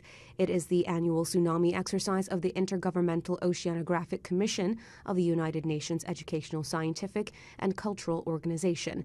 The purpose of this exercise is to advance tsunami preparedness efforts in the Caribbean and adjacent regions. In international news, San Francisco could become the first major U.S. city to fund reparations under a plan that would award $5 million to each eligible black resident. A city-appointed panel also suggested guaranteed annual incomes of $97,000 for qualifying recipients and homes in San Francisco for $1 a family. The city's Board of Supervisors has begun considering the recommendations. Supporters say it would be just compensation to black Americans for the legacy of slavery and racism. Opponents say the price tag is too high. Miami Beach has come to be known as a U.S. party capital, but visitors looking for a crazy all-nighter may be home earlier than they think. A judge has approved last call for alcohol to shift from 5 a.m. to 2 a.m. in certain parts of Miami Beach after noise complaints from city residents. This is a win for the city after a nightclub went to court arguing an earlier finish was unlawful. These are your headlines. I'm Felicia Rankin-Zollins. Today's biggest news. Radio Cayman, your voice, your choice. Local, regional, international. This is Headlines from Radio Cayman's newsroom. Today's biggest news. Brought to you by Tropical Plaza on Smith Road. Classic Innovation Beauty and Barber Shop in Tropical Plaza. Full service salon specializing in braiding, weaving, and all things beautiful. Bring out your unique beauty. Conveniently located upstairs Tropical Plaza on Smith Road. Easy lunchtime wash and blow. Avoid the evening traffic with a pedi or taking a full service hair treatment. Kids hair service and special occasions also available. Book your next service at 233-5572 or 326-5572 and take advantage of the Happy Wednesday specials at Classic Innovation Beauty and Barber Shop. Savings on pedicures, women's and men's hair care. Classic Innovation Beauty and Barber Shop, located upstairs Tropical Plaza on Smith Road. Things come up. That's life. But it doesn't mean I can't show up. From a runny nose, stubbed toes, to earache woes, headaches, backaches, and tummy aches. When things come up, Best Health Pharmacy over-the-counter solutions get you back in the game. Best Health Pharmacy, located at Crown Square Plaza on Eastern Avenue, across from Edie's Decor. Best Health Pharmacy, your health, your convenience is their priority. Best Health Pharmacy also offers free prescription delivery anywhere in Georgetown and West Bay. Call 949-1301 or WhatsApp your prescription to 924-5358. A caring and community spirit, cherished family and cultural values. These are some of the things that still embodies the Caymanian way of life in the Eastern Districts today. Savannah Pharmacy, your neighborhood pharmacy, located in Countryside Shopping Village, is delighted to offer products and services of real value. Whether it's catering to your family's medical needs or carrying apparel, gifts, and beauty products, Savannah Pharmacy provides you with more than just prescriptions. Remember, they're always just around the corner with everything your family needs and convenient opening hours, including Sundays and holidays. Savannah Pharmacy. For more information, call 946-3336. For medical lab services in Cayman, go straight to MedLab. For a full range of medical services, pleasant, clean and comfortable environment, no long lines and affordable fees, visit MedLab at the Smith Road Plaza. Open Monday to Friday, 8:30 a.m. to 5 p.m. and half day on Saturdays. Call 949-7331 to make your appointments. For medical lab services in Cayman, MedLab. From boat days to beach gatherings, Leave the catering to Subway. Choose from small and large sandwich platters, double meat wrap platters, and top it off with optional cookie platters for dessert. Or ask about our Subway box to go with the option of 6-inch or foot-long sandwich, 1 cookie, and 1 bag of chips. For all occasions and celebrations, let Subway focus on the food so you can focus on the fun. Visit subway.ky for catering options. Subway. Eat fresh. The best foundation you can wear is glowing, healthy skin. The offices of dermatologist Dr. Wayne Porter specialize in enhancing your skin's well-being. Whether you're seeking advanced skincare, including any skin cancers, Botox, filler, cosmetic skin enhancements, or simply looking to reduce wrinkles, Dr. Porter offers a full-service dermatology and dermatological surgery practice. For more information, email drporterkman@gmail.com or call 946-9020. That is 946-9020.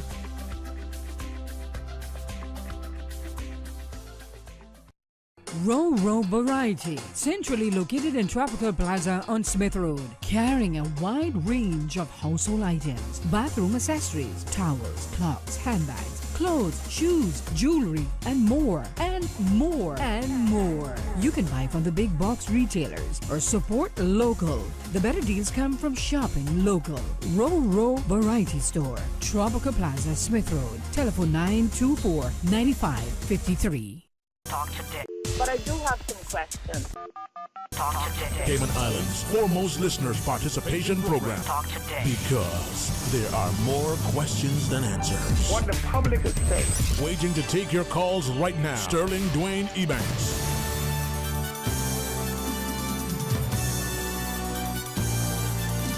Hey, good afternoon and welcome back. And thanks for joining us and thanks for being a part of our discussion. As you go to the phones, welcome. Good afternoon. Good afternoon, Sterling. Good afternoon. How are you today? Fine, and you? Excellent. Good. Sterling, I want to hit on a couple things. Of course. Okay.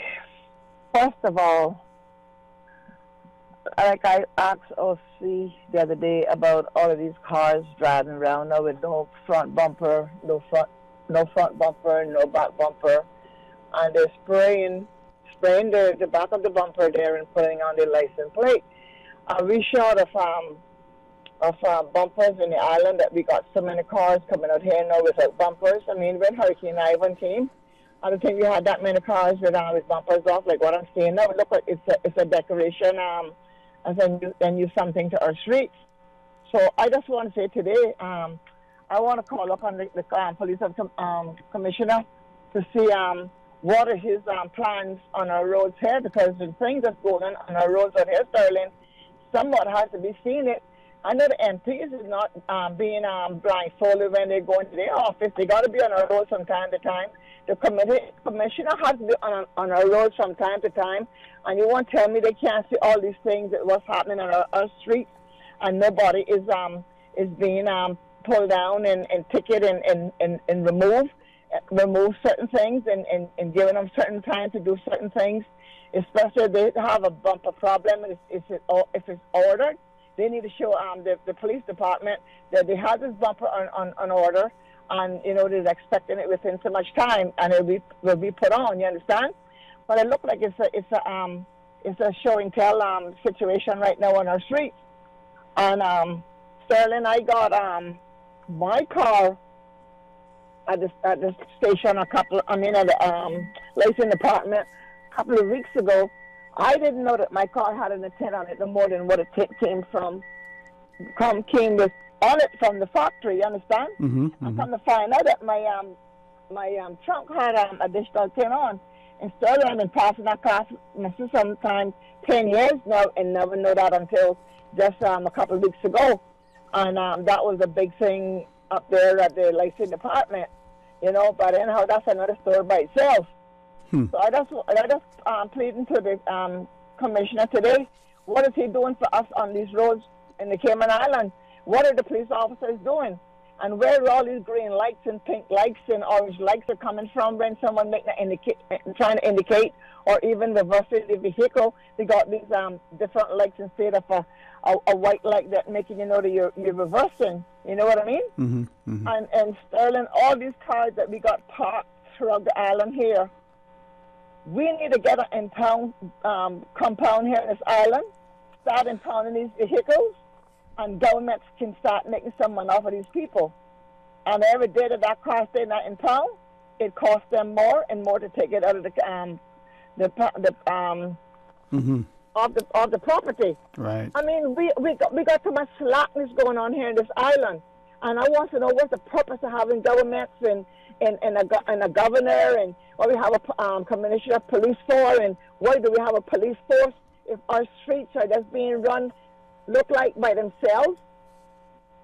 You know, Sterling, it's almost, I would say, pretty close to a year. They came into Moonbeam and start working on Devonshire.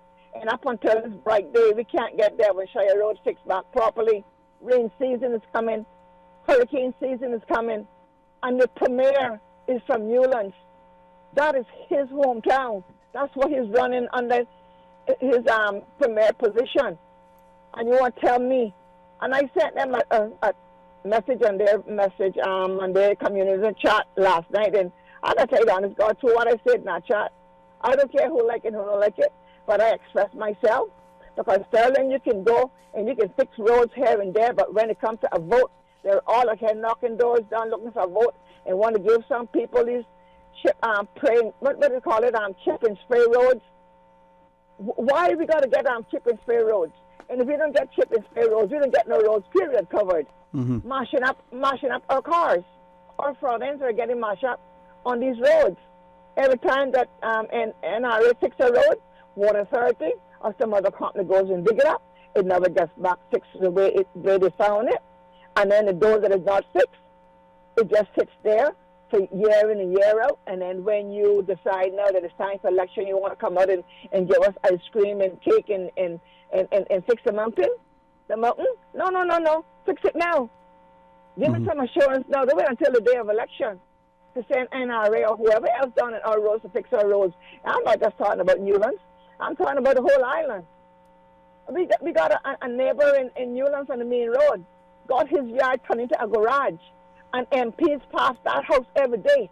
And nobody's doing anything about it. They got cars junk up here and there. And nobody's doing anything about it.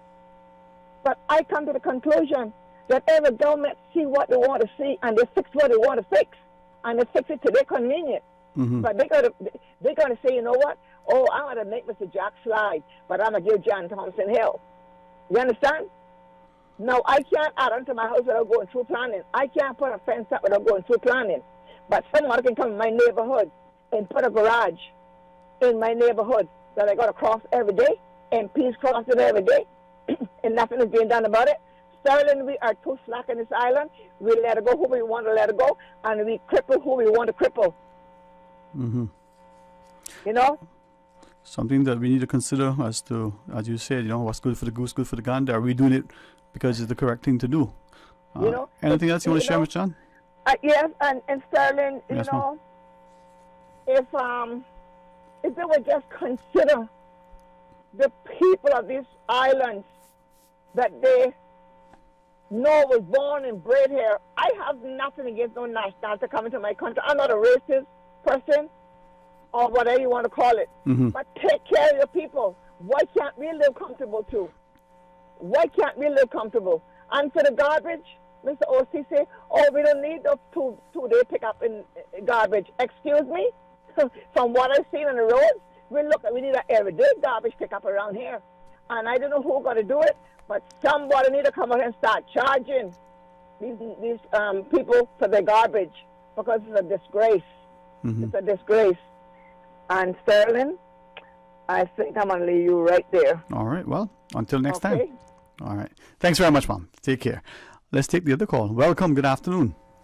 Hey, good afternoon, Sterling. Hey, good to hear you, man. And literally, that you can hear me too. How are you today? Yeah, bro. Yeah, good, bro. How are you? Well, I am highly favored, my friend. I hear you, man. I hear you. That's the way to live. Amen. Yeah, man. I just excited to hear my friend come on the radio there. I love to listen to her, man. Yep. I really hope that our leaders would stop fighting and tearing out one another and listen to a leader such as her, that she has her opinions, and they are very true and they're very strong opinions. And I can't disagree with absolutely nothing she's saying. I don't know much about Cayman right now because I've not been there in a while, in and out, but here I got to record what she's saying in my mind and reflect on Cayman back the same way. Mm-hmm. We have people on the roads here that are going and recovering these junk cars that people close off in order to get a brand new second hand from Japan. And these individuals goes and bring them back on the street. These vehicles are not roadworthy. Our police passes them day and night. They even have traps set on the road, and the police see them pass, and they don't even stop to ask them to check and make sure that the vehicle is roadworthy. The police ain't responsible for that part. That is licensed department. And I would like to know, Sterling, how in the world that they can put those vehicles back on the road, knowing that they are a danger to other people's vehicles and other people pedestrians walking on the road. Some of them don't even have brakes. Some of them don't have brake light. They don't have indicators. Some of them only got one front light. I can take a vehicle. I brought a vehicle from Japan, a fairly new vehicle. It only had 39,000 miles on it, trailer brand new. And I had to go through every red tape or blue tape or yellow tape to check that vehicle. Now, sorry, we're talking about a brand new vehicle. But these people can take these vehicles from their junkyard and put them on the street the next day and drive it. And you can tell me that these things are roadworthy? That lady had the right. Where are we going? Where are the leaders or the ones that are supposed to be setting examples in this country? We have no one to reflect to or take our concerns or whatever to, because they don't care.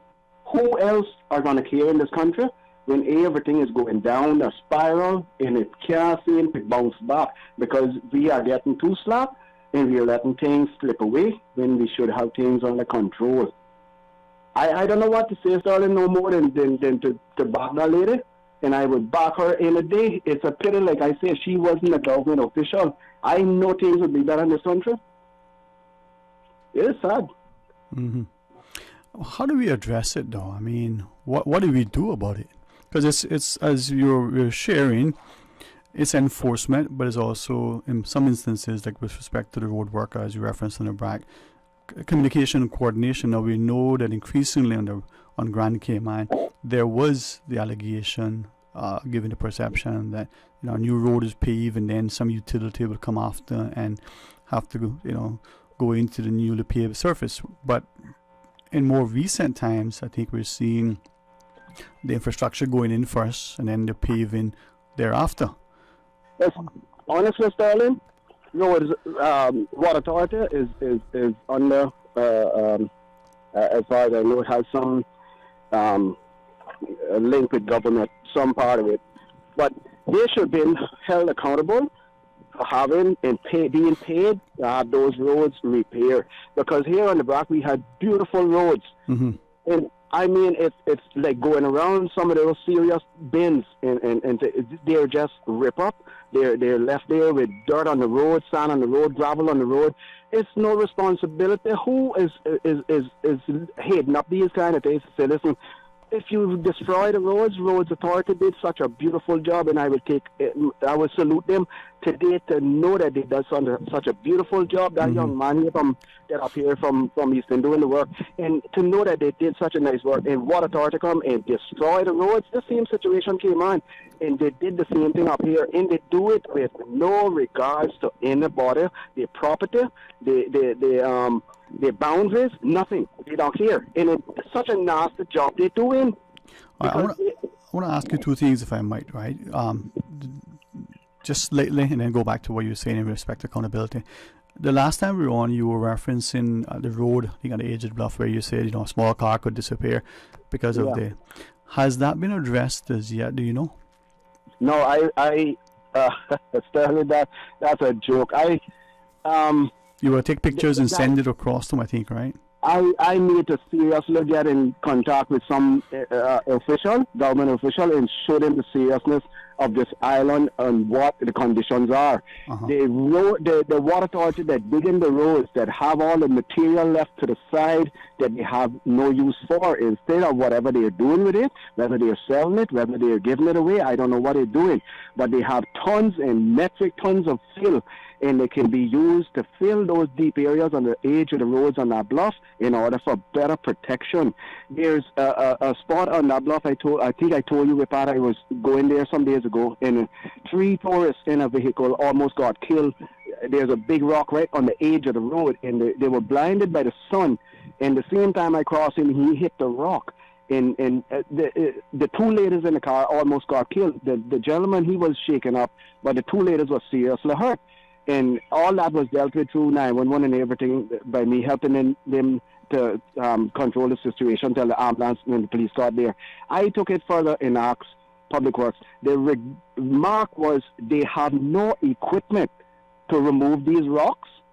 So I can imagine the stupidity and the answers they're going to give me when I ask them about filling the sides of that road on that bluff to make it safer for people.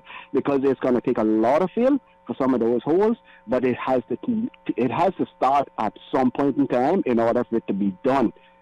And I don't know. It seems like I would have to put on a full suit and go in Georgetown and walk in that building and ask one of those high-up officials in order to ask them if they know my name, because they don't know who I am. But even my voice, if they try to listen and understand that we are in a problem here, people are coming here that don't know the roads, there are serious areas where people can seriously be killed instantly if they would try to do something for it. I know people can vouch right now for what I'm saying, and they have been complaints.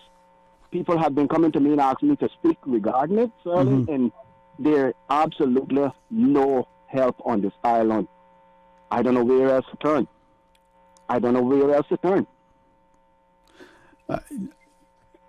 And this, I guess, kind of brings me back to the second point in terms of accountability. You referenced it a number of times, even suggesting, let's take some pictures and maybe, help that to convey the message to the gentleman that called earlier about the issue with immigration and work permits and the like.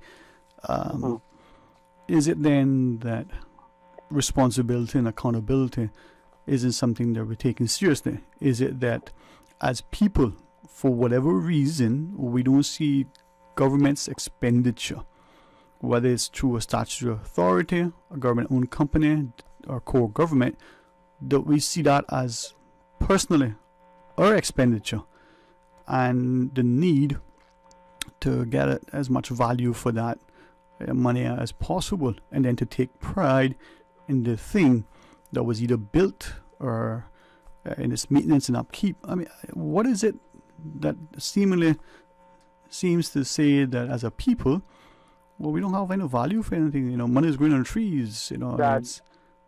Sterling, the old people had a saying. The old people had a saying. I don't know if you ever heard it, but hopefully you can remember it after I tell you. You tie 2 cats' tail together and you throw them over a clothesline. You know what them 2 cats can do? They got rip one another apart because they can't get to do nothing else but fight right there. That is our country. We tear down each other and we tear down one another all the time. Instead of we try to build what we have together. We have tourism come here, which is our infrastructure, this country, or the financial part of this country. And we know on Kimmonbrack, our tourism attraction is that lighthouse. It's a big attraction for anybody, basically. Not only tourists, people coming from Grand Cayman as well. And these roads are dangerous roads on that bluff. If people are speeding, they don't have to no way the bin, next bin gonna bin or what it is coming around the bin in these places need to be addressed. And they don't even have the material on this island. Public Work Department don't even have the material on this island anymore to keep these roads properly trimmed unless the road crew go out and do the weekly or whatever they do on the side of the road to keep them trimmed. Let me ask. I believe we don't have any. That's it. You may be okay. We have one more caller. I don't want to, not get to that call. All right. I'll defer my question for another time, so we have more time. But in the closing comments you want to share before we take the final call? No, I just want to say I agree with that lady, and hopefully that someone is listening and try to address all three of these islands with trying to do something with these vehicles. Right. So I'll talk to you tomorrow or another day. Yes, God bless, man. And thank you for your vigilance, your diligence, and the willingness to share publicly and hopefully to encourage others to do so. Let's take one final call, perhaps. Good afternoon. Hello, good afternoon. Hello, good afternoon. Hey, what's happening, man? Hold on. I would have given the last slot to that gentleman. I didn't mind listening to him as well. Likewise, and I'm sure he would equally yield it to you as well. I wasn't able to relay that because I was on hold. Otherwise, I would have. No problem. No problem. I only tuned in at the very end, right as Miss Jan came off, obviously. There's just one thing I want to bring to the forefront, and the reason for that is because I've seen it for over the last 2 years, especially since we lifted all of the COVID restrictions and being able to, move about the island, freely and whatnot. But anyway, I don't have anything against anyone or any business or anything. I just think that whatever it is that we do on these islands is gonna reflect on how people see us, right, from a holistic standpoint. And I knew from the introduction of these little rental scooters that you see on the side of the road, where you can go in and you can punch in, download the app or punch in your credit card number, get access to the scooters, and you can ride them to any point and leave them because they're GPS tracked, right? Like I said, I don't have nothing against the business or the ownership of the business or anything, but the problem is that we have always allowed different sorts of businesses to open up here simply because we rely on the revenue generated from the fees, right? We haven't really put much thought into a lot of stuff. This one in particular is very concerning because just recently we heard where a gentleman was unfortunately knocked off of an electric bicycle and then subsequently died because the person left the scene, didn't care to stop to help the person if he needed help. And I don't know the details, so I'll say very little on that because I know it's probably an open investigation that's still ongoing. Right. So I'll just leave it at that. But I always said, and I said it year before last, when I witnessed a girl on one of those scooters. Now, I'm not saying the gentleman that lost his life was on one of these rental scooters. I don't think he was. He was on an electric bicycle from what I understand.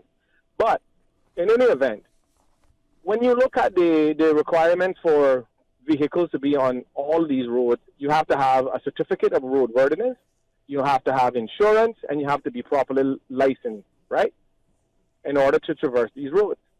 Now, somehow we have allowed anybody on an electric vehicle, on an electric bicycle or a scooter to traverse these roads without any certificate of roadworthiness, no lights, no nothing. And I said it a year and a half ago when I saw a girl fall down in front of the Ritz-Carlton, in front of my car, and because I anticipated her falling, it's a good thing that I paid attention because I could have easily ran her over if I wasn't paying attention. I brought the awareness up then, and I said now. So now that someone has unfortunately lost their life, when are we going to step in to regulate, to ensure that the safest way possible for people to use these motorized vehicles on our roads, when we going to do something, or when we going to make sure that they can't traverse in certain areas where heavy traffic is?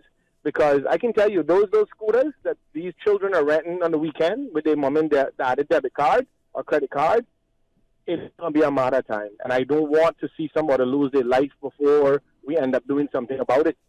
We need to be proactive in regards to this particular issue. Yeah, man. But again, anyway, you go ahead. No. I appreciate you, and you and many others. There was a gentleman just a week before called and shared the same concern. There were others who asked questions relative to the same thing for the longest time. And as you're sharing that, someone has messaged in, and I'll just paraphrase because of what they shared, but they said it wasn't that long ago when our children couldn't use anything similar to that on the public roads, and now it's been authorized. A business is being created. Not only is the loss of revenue potential for government, but the potential dangers to all road users. So this person is sort of commending you and sharing your similar perspective. And I appreciate that, and I hope that many more will step up. But Sterling, I could remember when I was growing up, if you didn't have a licensed bicycle and a light on the bicycle, you can get a ticket. I remember coming down Walker's Road with no light, no flashlight, and we saw the police car coming. We had to run off the road and hide so they didn't stop and give us a ticket, because that used to be a thing. Now, I'm not saying that a bicycle should have all these restrictions. I am simply saying that they need to put some sort of regulation in place, especially with these scooters, that people is letting babysit their children run up and down on roads where cars are moving up and down. And I don't need to remind anybody that cars have to pay for inspection, they have to pay for insurance, they have to pay for licenses, they pay to be on these roads, right? And then you have something that just has a motor and they move around freely on the road without no insurance, without no license, without no certificate of roadworthiness, and in half the times, in cases with no light, no insurance and the like, right? So I mean, we can't be this gullible and naive to think that this can fix itself because somebody wants to make some money. Listen, an honest day's work isn't putting people in jeopardy, So at the end of the day, we need to do something about it. I know there's a lot more we could talk about, but this is a pressing issue because God forbid, that somebody's child lose their life simply because we have refused to put, some sort of regulation in place. In New York, a lot of people were getting killed on the crosswalks, riding these scooters because the people who were riding the scooters were killing the pedestrians that were walking. And then now New York, Manhattan ban them. Yeah. So anyway, I'll leave you with that because I know that's the end of the show. No, thank you for bringing, and perhaps we'll have you in the studio again for some more lively discussion. Have a good afternoon, my friend. Have a good one. All right. Well, tomorrow's Thursday. We invite you to be a part of our continuing programming. We want you to be part of what's in store for Talk Today. Some good things, and we had one of our colleagues who hopefully would have been able to join us. Let's see how that transpires. Until tomorrow, have a wonderful, safe, productive, enjoyable evening. Make your hands and your hearts align so that your efforts bring much great joy and fulfillment, but also help and above all, love to others. Until tomorrow, be blessed. Talk Today is brought to you by Subway, open 24 hours in Countryside, Anderson Square in Georgetown, and Centennial Towers in West Bay. And by the Ministry of District Administration, Tourism and Transport. Explore your history, explore your land, explore your sister islands. MedLab in Smith Road Plaza, your complete medical laboratory solution. Call 949-7331. And Savannah Pharmacy in Countryside Shopping Village, convenient opening hours including Sundays and holidays.